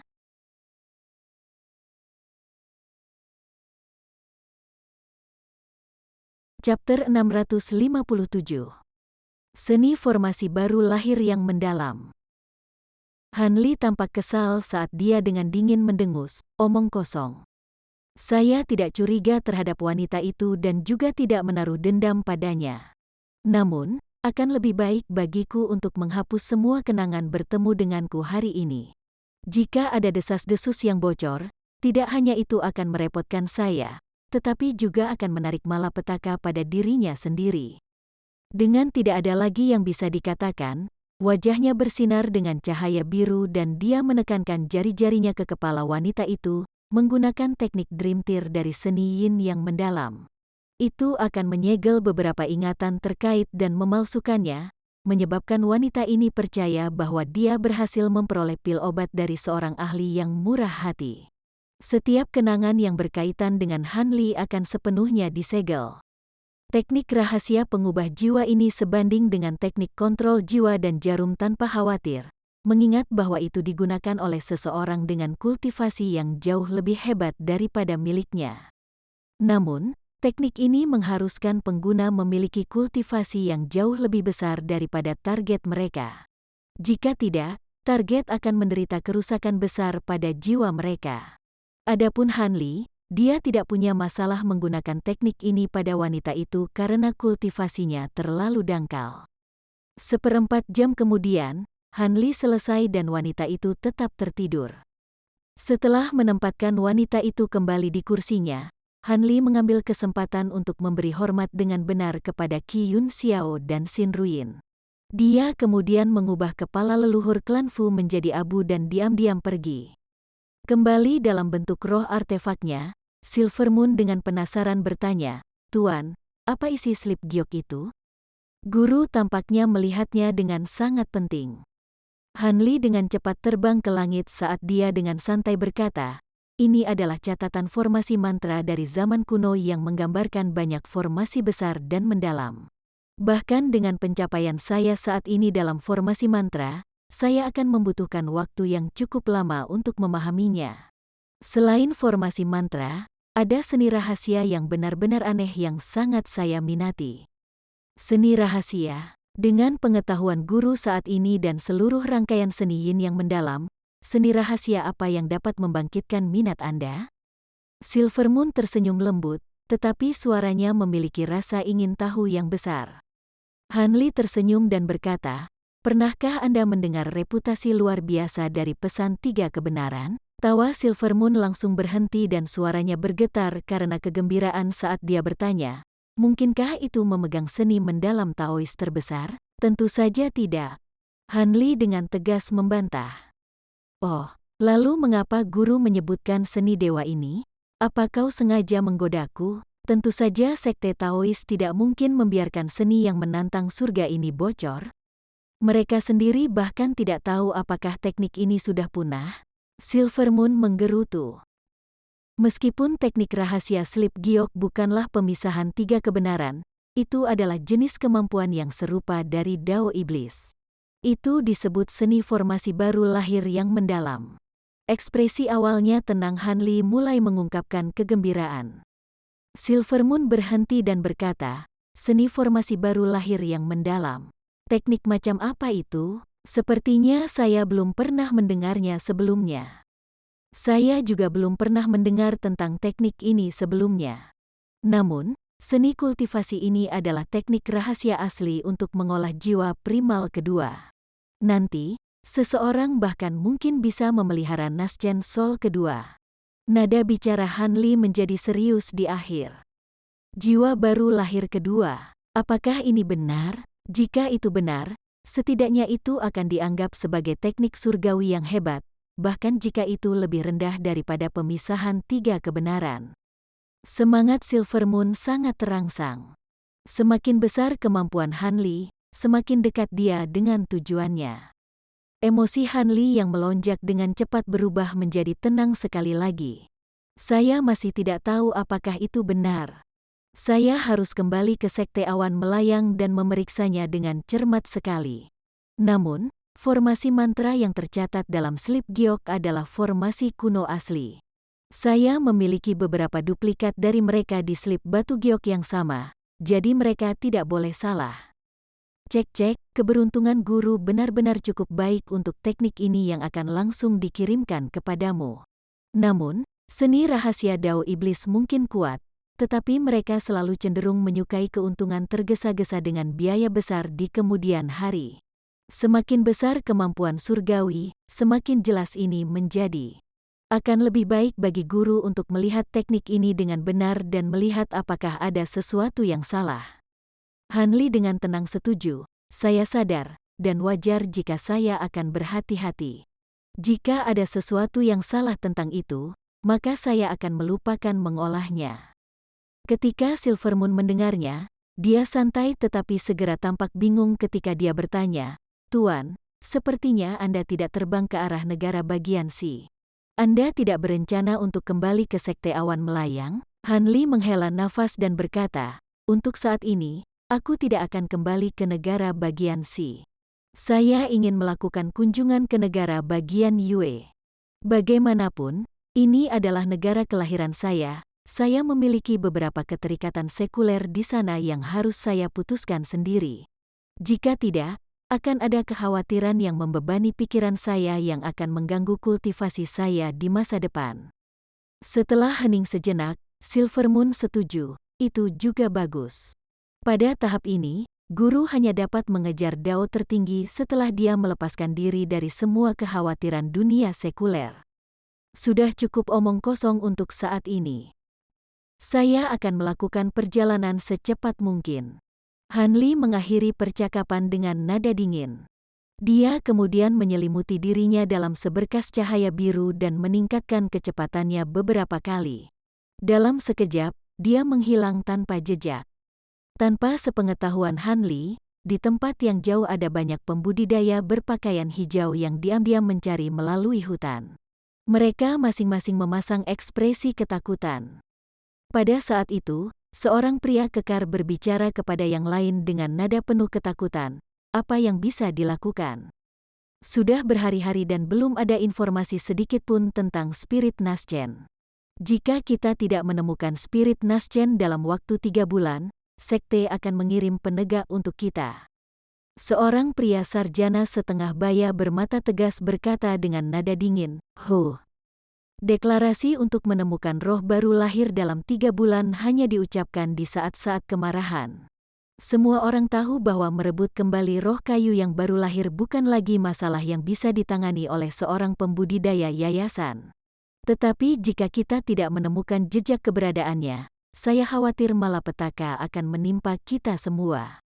Seorang wanita berjubah hijau dengan penampilan biasa dengan ketakutan berkata, "Masalah ini bahkan bukan salah kami. Itu adalah Marsial Pamanding, penjaga Spirit Naschen, yang mengirim kami pergi dan berusaha untuk bergabung dengan Spirit Naschen melawan perintah. Dia bahkan meninggal karena serangan balik. Ayo cepat, jejak Spirit Naschen sudah menghilang. Meskipun kami memiliki beberapa alat ajaib untuk melacak dan membatasinya, Spirit Naschen terlalu cepat dan kami tidak dapat mengejarnya. Sekarang Spirit Naschen diisolasi dari batasan, kami bahkan lebih putus asa." Pria terpelajar itu mendengus dan berkata, "Saudari bela diri junior harus meninggalkan kata-kata itu ketika seorang penegak datang. Untungnya, Marsial Bibi Han dan Marsial Bibi Liu akan datang untuk membantu kami." Kedua bibi bela diri itu memiliki akar spiritual kayu. Mereka harus memiliki beberapa cara untuk mencarinya. Namun, saya cukup penasaran bagaimana seseorang bisa mengendalikan sesuatu yang ganas seperti Wood Spirit Naschen tanpa alat sihir khusus. Ini benar-benar tak terbayangkan. Cukup. Terlepas dari siapa yang membatasi Spirit Naschen, kita harus menemukan keberadaannya untuk menyelamatkan hidup kita sendiri. Apakah Anda tidak mendengar transmisi suara yang dikirim oleh Marsial Ancestor Kuang secara pribadi? Pria kekar itu mengerutkan kening dan mengungkapkan sedikit kecemasan saat dia berkata, "Saudara bela diri senior kedua benar. Akan dianggap baik jika kita berhasil mempertahankan hidup kita. Namun, formasi transportasi di sepanjang jalan rusak dan 2 bibi bela diri akan membutuhkan 2 hari untuk tiba di formasi transportasi berikutnya.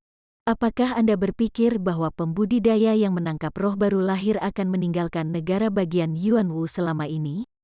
Lagi pula, kami bahkan tidak tahu dari negara mana kultivator ini berasal." Hei, Junior Martial Brothers sepertinya tidak tahu. Bibi bela diri Liu dan Han adalah kandidat untuk bergabung dengan Spirit Naschen. Bertahun-tahun sebelumnya, mereka mengembangkan teknik rahasia sebagai persiapan untuk menyatu dengannya, dan mampu merasakan arah Spirit Naschen dari jauh. Kultivator yang membatasi Spirit Naschen tidak akan bisa lepas dari kesadaran bibi bela diri ini. Pria tua itu berbicara dengan nada cemberut, tetapi kata-katanya sepertinya mengandung kepercayaan diri. Begitu mereka mendengar lelaki tua itu, tiga lainnya tampak lega. Namun, mata orang terpelajar itu dengan cerah berkedip dalam pikirannya dan dia bertanya, apakah menurutmu orang yang menangkap spirit Naschen dan pembudidaya yang memusnahkan klan Fu adalah satu dan sama? Mungkinkah kebetulan bahwa spirit Naschen baru saja ditangkap beberapa hari sebelum klan Fu dimusnahkan? Mungkinkah orang ini menyadari bahwa kita memiliki hubungan dengan klan Fu dan memusnahkan mereka untuk mencegah mereka membantu kita? Saudara bela diri junior ke-9, kamu terlalu banyak berpikir. Bahkan dengan kemampuan sebesar itu, bagaimana mungkin dia tahu bahwa sekte pengendali roh memiliki hubungan dengan klan Fu? Kemungkinan besar itu hanya kebetulan. Wanita itu menggelengkan kepalanya. Tapi setelah beberapa pemikiran lebih lanjut, dia menjadi ragu. Namun, untuk dua pembudidaya Naschen Soul muncul di tempat yang sama sangat tidak mungkin. Mungkin itu benar-benar kultivator yang sama yang telah melakukan ini. Oh, bisakah Anda memberitahu kami tentang ini? Suara malas seorang wanita muda datang dari arah pohon besar. Kemudian dalam cahaya putih yang kabur, dua wanita cantik berpakaian putih muncul di hadapan mereka.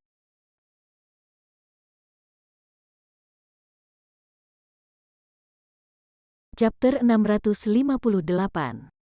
Bekas Residen Spirit Well.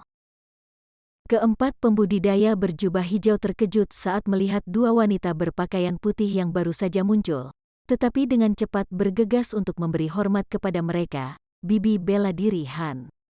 Bibi bela diri Liu, wanita lemah dengan wajah pucat dan mata lebar dengan lembut berkata, cukup. Tidak perlu terlalu sopan. Junior Martial Sister Liu dan saya telah mendengar sedikit dari apa yang Anda katakan. Beritahu kami tentang itu dan sertakan semua detailnya. Suaranya terdengar seperti dunia lain. Wanita ini adalah Han Yunzi, seorang wanita yang pernah ditemui Han Li beberapa kali di masa lalu. Meskipun wajahnya sepenuhnya sama seperti sebelumnya, tubuhnya sekarang tampak rapuh dan berkembang dengan baik. Seiring dengan transformasi tubuhnya yang indah, kultivasinya juga membuat lompatan besar, naik ke formasi inti awal. Terima kasih banyak, Martial Bibi Han. Martial keponakan akan mematuhi perintah. Orang tua yang bertanggung jawab atas empat pembudidaya berpakaian hijau menjawab atas nama kelompok. Han Yunzi mengangguk sambil tersenyum dan melangkah maju. Setelah menemukan tempat yang bersih di tanah, dia duduk. Keindahan lainnya memiliki mata Phoenix dan alis yang panjang. Dia adalah wanita cantik dengan ekspresi riang. Sambil tersenyum, dia berkata, kejahatanmu tidak ringan. Jika Anda benar-benar tidak mampu menemukan roh yang baru lahir, saya khawatir Tuan Anda tidak akan bisa memohon untuk hidup Anda. Kata-katanya mengejutkan pembudidaya wanita di antara kelompok 4. Pria tua itu tertawa getir dan memasang ekspresi serius. Keponakan bela diri tahu bahwa kesalahannya tidak dapat dihindari, tetapi kami benar-benar diperlakukan tidak adil. Saya harap Bibi bela diri dapat berbicara beberapa patah kata kepada leluhur bela diri untuk kebaikan kita. Wanita itu meregangkan dirinya sementara bibirnya berkilau saat dia berbicara. Oh, lalu bagaimana jika Anda memberikan penjelasan? Orang yang membatasi Naschen Soul sekarang berada 500 km jauhnya dan kita tidak akan bisa mengejarnya dalam waktu dekat. Kami tidak terburu-buru untuk saat ini. Ya, ketika kami membawa spirit Naschen ke pegunungan Kunmu, Martial Pamanding menggunakan alasan. Orang tua itu dengan hormat memberikan penjelasan rinci tentang pelarian spirit Naschen, penangkapan spirit Naschen kemudian dan pemusnahan klan Fu. Han Yunzi dengan tenang mendengarkan, tetapi wajahnya tetap diam seolah-olah hatinya sudah mengeras. Sebaliknya, wanita bermarga Liu kadang-kadang mengungkapkan ekspresi penasaran dan tatapannya berkedip seolah-olah dia sangat tertarik dengan kata-kata pria tua itu. Garis cahaya biru berkedip di atas perbatasan antara negara bagian Yuanwu dan negara bagian Yue. Menurut informasi yang diperoleh Han Li, negara bagian Yue telah jatuh di bawah kekuasaan sekte roh hantu, dan markas mereka berada di lokasi sebelumnya dari Sekte Bulan Bertopeng. Adapun pegunungan Tai Yue di Lembah Maple Kuning, itu telah menjadi lokasi cabang samping. Setelah Han Li memasuki negara bagian Yue, dia terbang lurus ke arah pegunungan Tai Yue. Tidak ada yang berubah. Saat Han Li berdiri di atas tumpukan batu besar, dia merasakan ekspresi kesepian yang samar. Di masa lalu, dia telah menghancurkan gunung yang menampung tempat tinggal gua sebelumnya karena takut bahwa para pembudidaya iblis Dao akan menemukannya. Sekarang setelah bertahun-tahun berlalu, tampaknya telah menjadi daerah terpencil.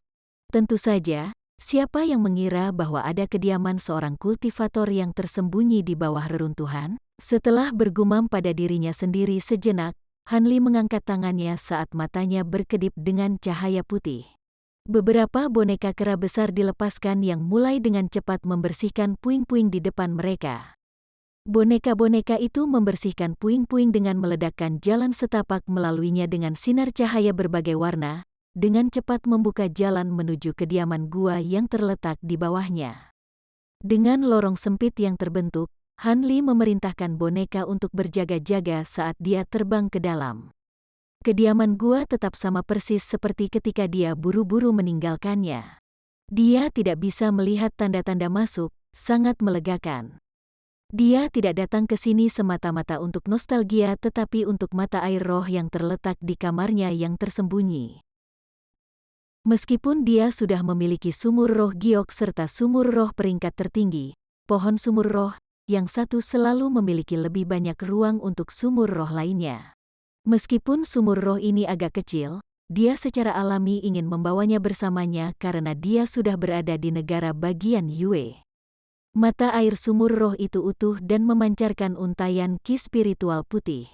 Han Li memasang ekspresi rumit saat dia melihat roh dengan baik dan secara tidak sadar mengingat ketika dia baru saja memasuki tahap pendirian yayasan dan bagaimana dia menemukan roh dengan baik ketika dia mengukir kediaman gua. Dia dengan jelas mengingatnya seolah-olah itu baru terjadi kemarin, membangkitkan segala macam emosi di dalam hatinya. Han Li tetap linglung untuk beberapa saat sebelum mengingat dirinya sendiri. Dia kemudian menggenggam tangannya dalam gerakan mantra dan memukul roh dengan baik dengan beberapa segel ajaib, langsung menyebabkannya bersinar cemerlang dan mengguncang tanah di dekatnya. Han Li kemudian duduk dengan ekspresi tidak berubah dan membentuk segel tangan yang aneh saat dia menatap roh dengan baik. Air dari sumur roh mulai berputar seolah-olah tangan tak terlihat sedang mengaduknya, menyebabkan permukaan air naik dan membentuk pusaran air hitam yang sangat dalam. Gelombang ki spiritual yang menakjubkan menyebar ke seluruh ruangan. Ekspresi Han Li bergerak. Ki spiritual ini melampaui apa yang dia perkirakan. Tetapi setelah beberapa saat, dia pulih dari keterkejutannya dan dengan cepat mulai melanjutkan ekstraksi. Getaran tanah di dekatnya menjadi semakin parah dan cahaya kuning yang menyilaukan mulai menyelimuti roh dengan baik. Cahaya kuning ini samar-samar berubah bentuk saat roh menyusut dengan baik dan bersinar lebih cemerlang. Sesaat kemudian, cahaya memudar dan Han Li menghela nafas. Bola kuning seukuran kepalan tangan itu melayang di udara. Sekarang ada lubang hitam pekat yang besar di bawahnya di mana sumur roh berada. Han Li tersenyum saat melihat ini, tapi ekspresinya tiba-tiba berubah dan menjadi cemberut. Boneka yang dia tempatkan di luar diserang. Meskipun mereka belum dihancurkan, mereka jelas berada pada posisi yang tidak menguntungkan dan tidak akan bertahan lama.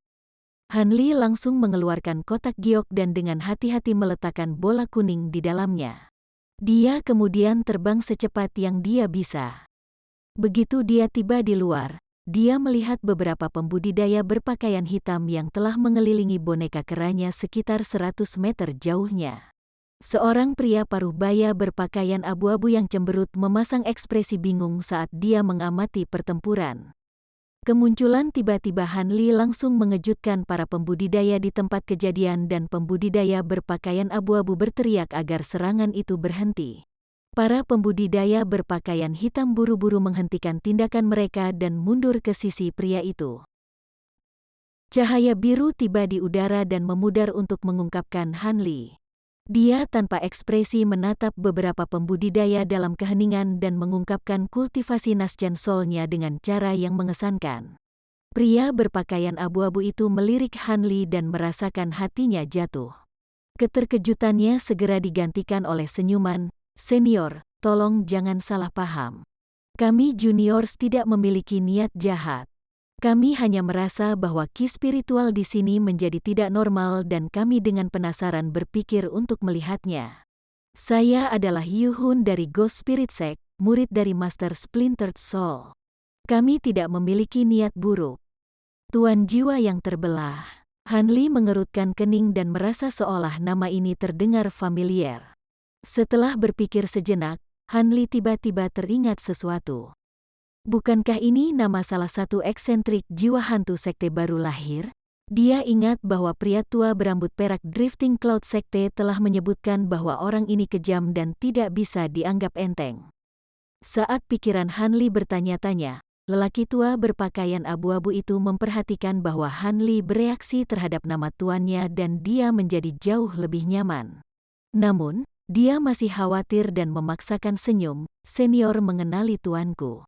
Mungkinkah dia kenalannya? Aku pasti bertindak terlalu gegabah. Saya tidak tahu bahwa senior menangani bisnis di sini. Kalau tidak, saya tidak akan berani mengganggu Anda. Jika ada sesuatu yang dapat saya lakukan untuk membantu Anda, saya akan melakukan yang terbaik untuk mematuhinya.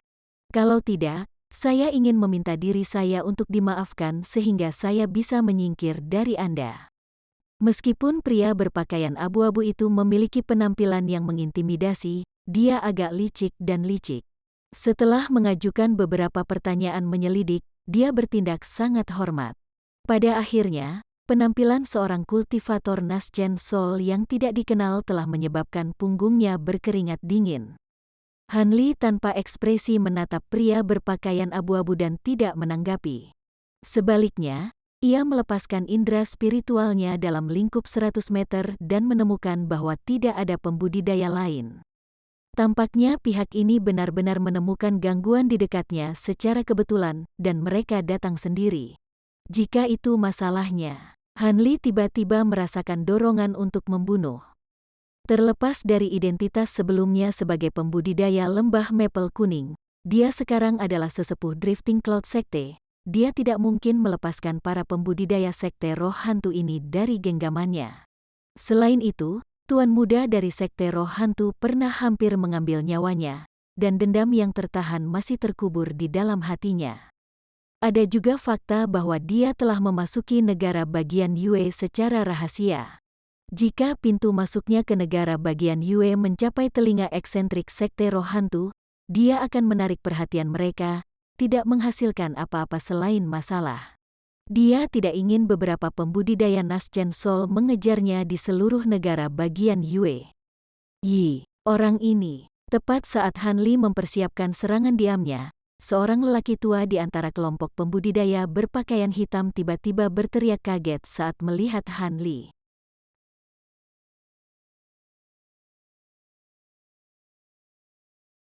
Chapter 659. Murid jiwa yang terbelah. Kilatan aneh muncul di mata Hanli. Dia melirik lelaki tua itu dan dengan acuh tak acuh bertanya, "Apa? Anda mengenali saya?" Orang tua itu menggigil di bawah tatapan dingin Hanli dan buru-buru menjawab, "Tidak, saya salah."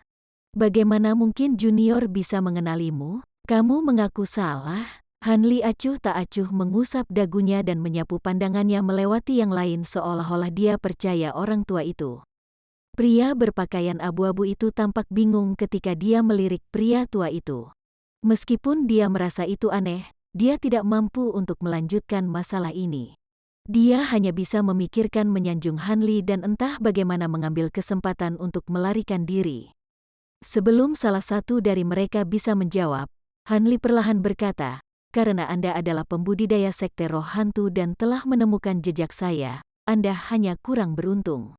Aku akan mengambil nyawamu." Segera setelah itu dikatakan, ekspresi Hanli menjadi gelap dan dia melambaikan lengan bajunya, melepaskan lebih dari 10 garis cahaya pedang biru.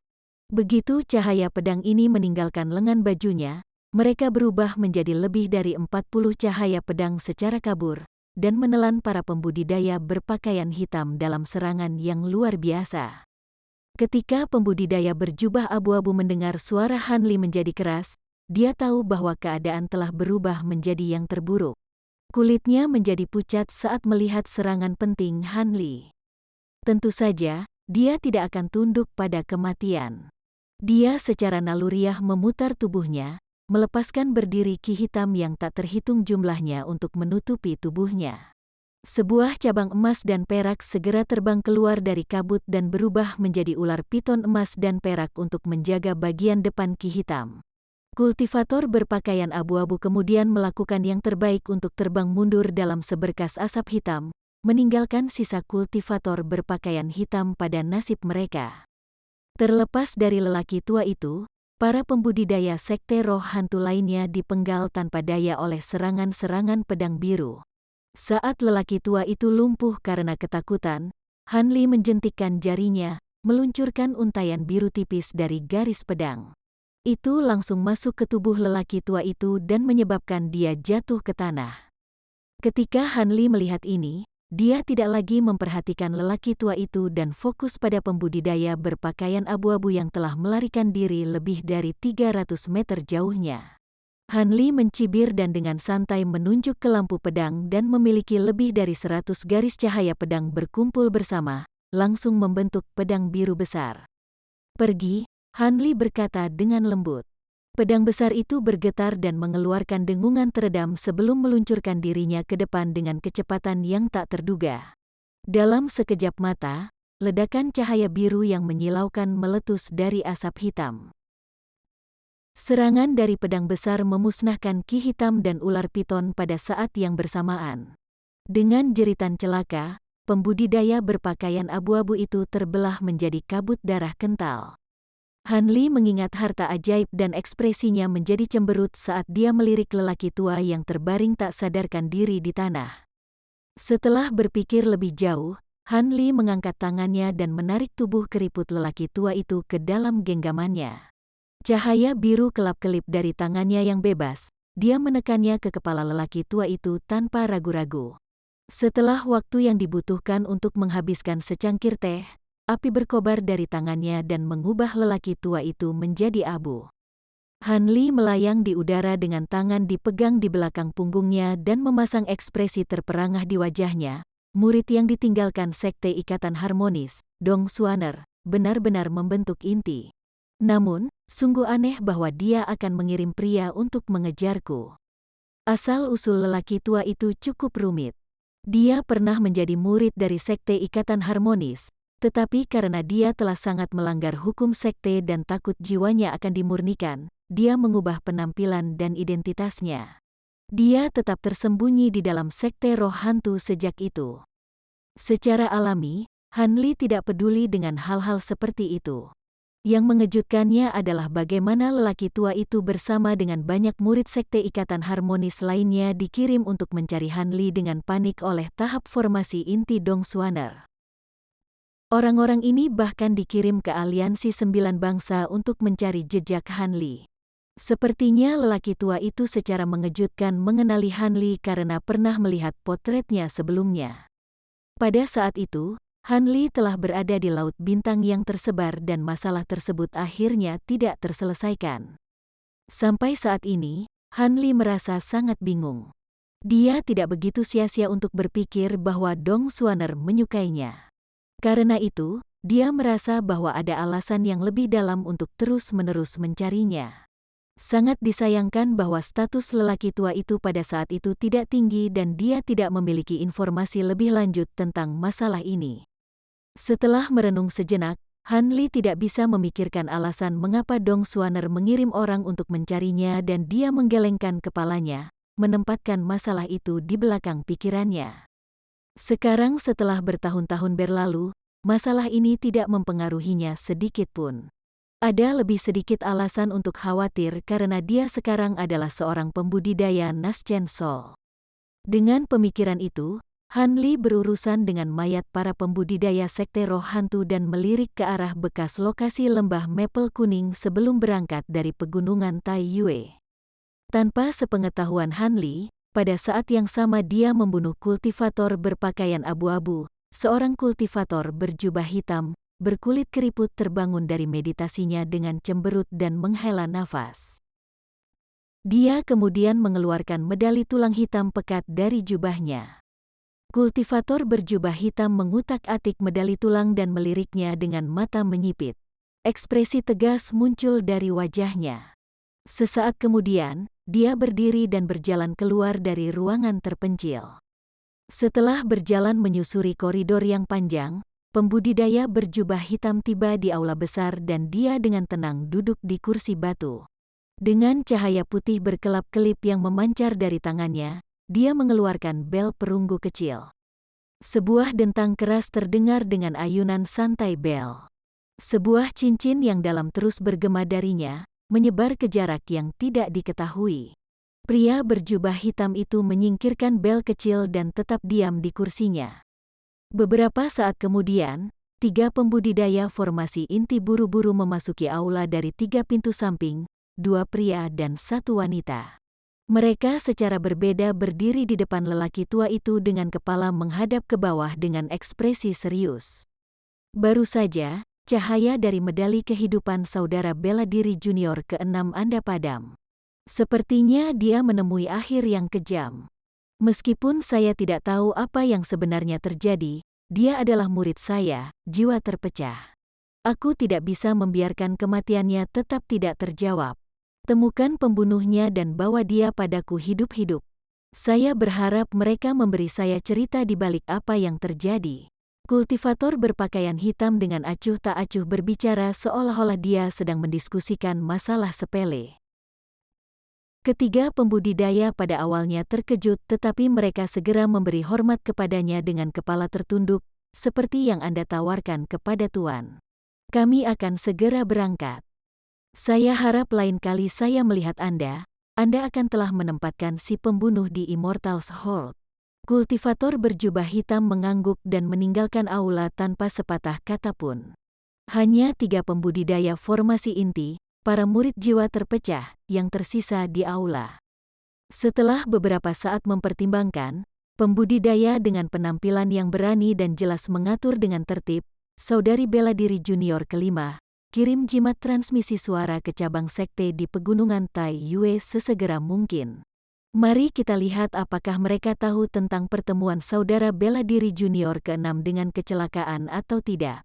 Jika mereka tidak sadar, minta mereka mengirim orang untuk menyelidiki keberadaan si pembunuh. Saudara bela diri junior K, hubungan Anda dengan master cabang sampingan cukup baik. Lihat apakah dia dapat mengirim orang untuk menyelidiki apakah ada pembudidaya kelas tinggi yang tidak dikenal baru-baru ini memasuki negara bagian Yue. Juga, kita semua akan mengirim murid kompeten kita sendiri untuk menyelidiki lokasi terakhir yang diketahui dari saudara bela diri junior ke-6 dan melihat apakah ada petunjuk atau tidak. Setelah informasi ini disampaikan kembali, kami akan berangkat bersama untuk menangkap orang ini. Karena dia mampu membunuh saudara bela diri junior ke-6, kultivasinya harus tinggi. Yang terbaik adalah berhati-hati. 2 pembudidaya lainnya adalah seorang wanita paruh baya yang masih memiliki kecantikan, dan seorang pria terpelajar yang menakutkan mengenakan jubah bordir. Wanita itu tersenyum setelah mendengarnya, tetapi pria terpelajar itu mengerutkan kening dan mengungkapkan ekspresi yang agak tidak sedap dipandang. Sesaat kemudian, dia dengan enggan mengangguk. Seolah merasa khawatir, kultivator berwajah berani menatap pria berjubah bersulam itu dan dengan dingin berkata, "Saudara bela diri junior K, saya tahu bahwa Anda berhubungan buruk dengan saudara bela diri junior ke-6. Namun, masalah ini secara pribadi diberikan oleh tuannya. Anda harus tahu apa yang akan terjadi jika Anda tidak patuh. Jangan lupa bahwa saudara bela diri senior kedua dan saudara bela diri junior ke-7 juga dihukum karena salah menangani urusan mereka." Pria terpelajar itu tersenyum masam dan tertawa kecil, "Bukan itu masalahnya. Meskipun kami tidak akur, dia sudah mati sekarang, dan masalah ini sekarang ditugaskan kepadaku oleh tuannya. Harap tenang, saudara bela diri senior ketiga." Saya pasti akan berusaha sekuat tenaga. Kultivator berwajah berani itu perlahan berkata, jika saudara bela diri junior tahu bagaimana keadaannya, maka mari kita berangkat. Ketiganya kemudian meninggalkan aula untuk mengurus masalah mereka sendiri. Beberapa hari kemudian, para pembudidaya sekte roh hantu telah melacak di mana Han Li membunuh kelompok pembudidaya. Setelah pemeriksaan lebih lanjut, tempat tinggal gua asli Han Li juga ditemukan. Ketika 3 murid jiwa terpecah mendengar ini, mereka bergegas ke pegunungan Tai Yue dengan sekelompok murid di belakangnya. Setelah masuk, mereka saling memandang dengan cemas saat mereka berdiri di depan lubang besar tempat sumur roh dulu berada. Pada saat yang sama di negeri yang jauh, Han Yunzi dan wanita bermarga Liu itu dengan tergesa-gesa melintasi serangkaian gunung yang menjulang tinggi ke negara bagian Yue.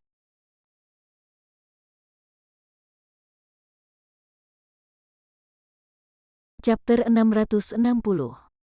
Kampung Halaman. Provinsi Jing terletak di barat laut negara bagian Yue.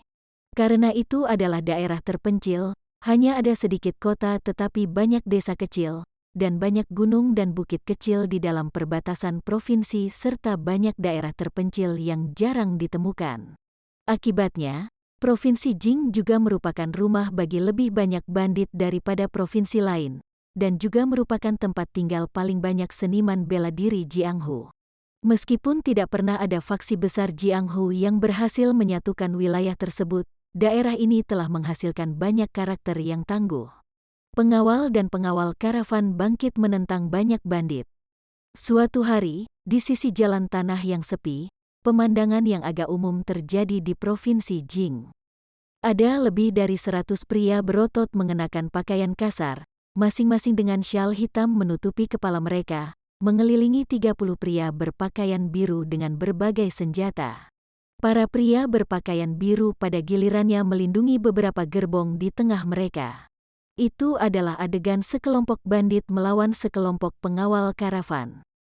Ada 3 pria berpakaian hitam dengan penampilan serupa berdiri di belakang bandit.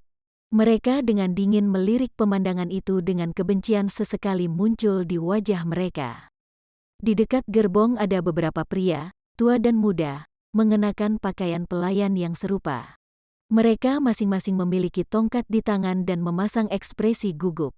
Di dalam 4 gerbong, ada banyak wanita dan anak-anak yang mengenakan pakaian luar biasa, tetapi gerbong di bagian paling depan memiliki seorang pria paruh baya yang tenang mengenakan jubah sarjana. Dengan janggut dan kumisnya yang panjang dan berkilau, dia tampak tidak memiliki kekuatan untuk menjatuhkan seekor ayam pun, tetapi dia memiliki aura otoritas yang tak terlukiskan. Tidak ada yang melihatnya berani meremehkannya. Cendekiawan paruh baya itu duduk di seberang seorang pria dengan jubah bordir biru dan kumis dan janggut lancip yang tebal. Lengannya tebal dan dia memiliki tatapan bersemangat. Dia adalah ahli Jianghu puncak yang jarang terlihat. Karakter yang jelas tidak biasa ini sama-sama menunjukkan ekspresi tenang dan satu-satunya yang berada di dalam gerbong besar. Meskipun keduanya diam, mereka memeriksa segala sesuatu di luar dari tirai yang setengah tertutup, dan kadang-kadang mendengar ratapan berdarah dan dentang dari luar. Sementara bandit syal hitam jumlahnya banyak, penjaga karavan berpakaian biru dan para pelayan lebih terampil. Untuk sementara waktu, kedua belah pihak menemukan diri mereka dalam jalan buntu. Pria terpelajar itu tersenyum saat melihat ini dan berbicara kepada pria besar itu, sepertinya tidak perlu merepotkan Brother Li untuk mengambil tindakan. Martial Sky Escort seharusnya bisa menanganinya. Haha, jika ketiga pemimpin bandit syal hitam itu tidak mengambil tindakan apapun, wajar saja jika Martial Sky Escort dapat menangani benih kecil ini. Tetapi jika 3 pemimpin syal hitam itu menyerang, mereka tidak akan bertahan lama. Bagaimanapun, 3 pemimpin terkenal karena keganasan mereka di Provinsi Jing. Saya mendengar mereka adalah saudara sedarah dan ahli dalam teknik bersatu. Pakar biasa tidak cocok untuk mereka. Setelah pria besar itu mengatakan ini, wajahnya samar-samar mengungkapkan sedikit kegembiraan. Dia menekuk jarinya yang terentang, menghasilkan retakan keras dari tangannya. Jelas sekali pria itu sangat ahli dalam seni bela diri eksternal.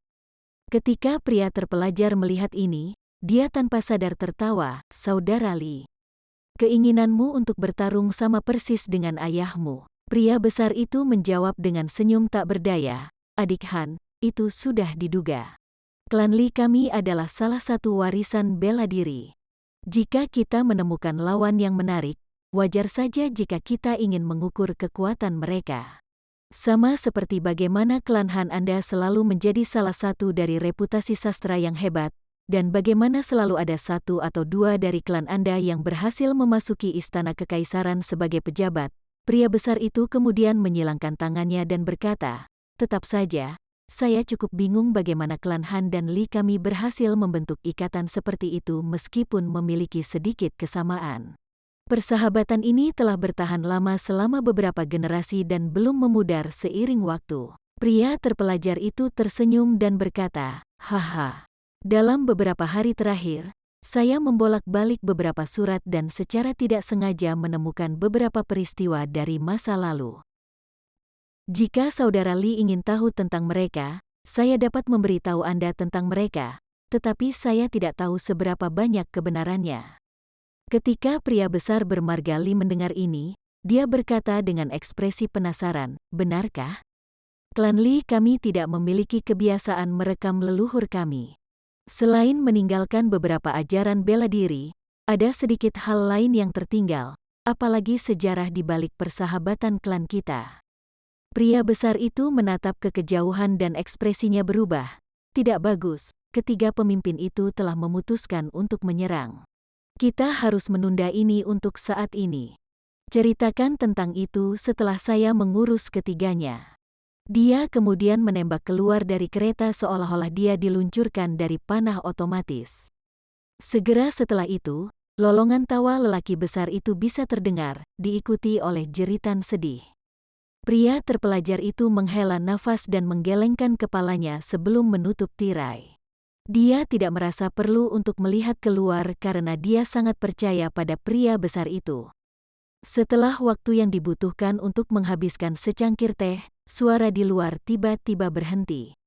Tirai kereta berkibar sesaat, dan pria besar itu muncul kembali di kereta dengan kabur. Dia tampak sedikit lebih buruk untuk dipakai. Bahunya berlumuran darah seolah-olah dia sedikit terluka, tapi tetap saja dia tertawa terbahak-bahak kepada pria terpelajar itu dan berkata, "Ketiganya benar-benar terampil.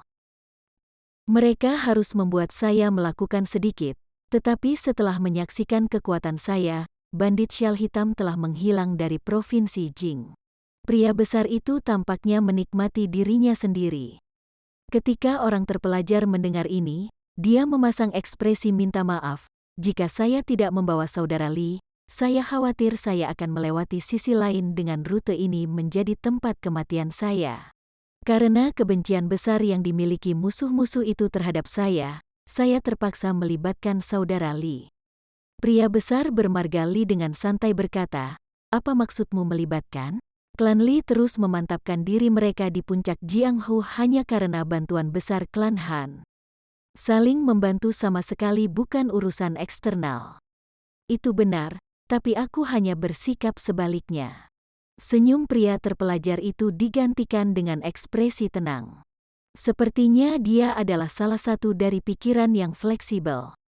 Saat pria besar itu mengoleskan sebotol salep di punggungnya, dia tiba-tiba teringat masalah sebelum pertempuran. "Namun, saudara Han, jangan lupa untuk memberitahuku tentang masa lalu klan kita.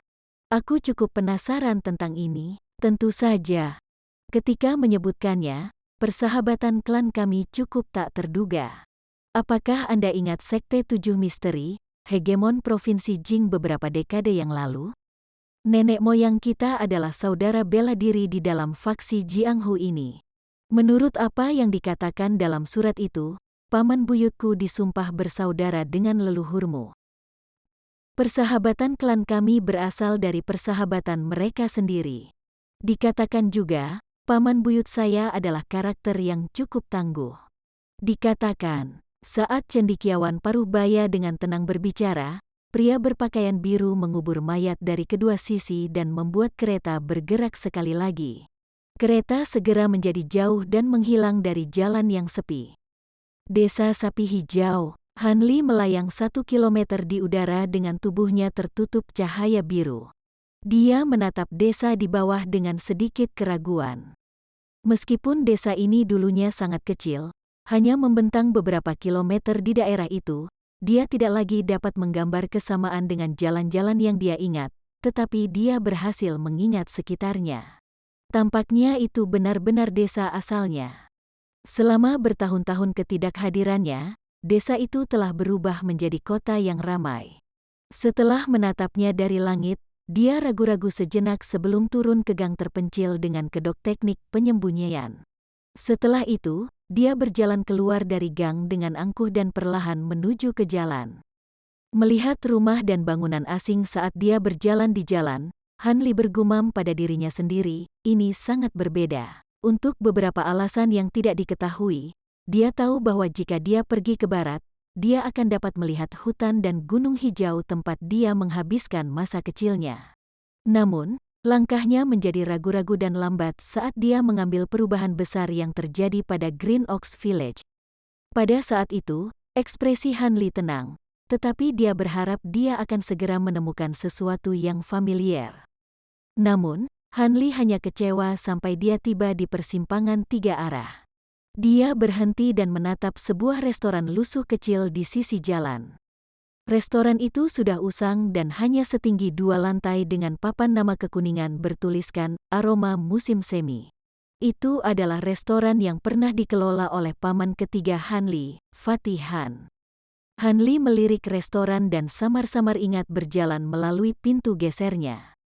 Ada wajah bulat paman ketiganya, halaman sempit di belakang restoran, ruang samping yang remang-remang dan makanan lezat, kereta hitam dengan spanduk 7 sekte misteri, dan banyak lagi kenangan mulai muncul dengan jelas di benak Han Li. Han Li melirik restoran dengan ekspresi rumit. Jejak kesedihan dikhianati di matanya. Dia menatap restoran sejenak sebelum menemukan bahwa beberapa orang asing di jalan sedang meliriknya dengan ekspresi aneh. Itu tidak mengejutkan. Lagi pula, seorang pemuda tidak bergerak menatap sebuah restoran tua yang lusuh. Dengan berpikir lebih lama, dia dengan tenang berjalan ke restoran dengan tangan di belakang punggungnya. Bersambung ke chapter 661. Bagi Anda para sahabat kultivator, ketua klan dan ketua sekte, yang telah mengikuti channel Tortorokai, Mimin mengucapkan terima kasih. Sampai jumpa di episode berikutnya.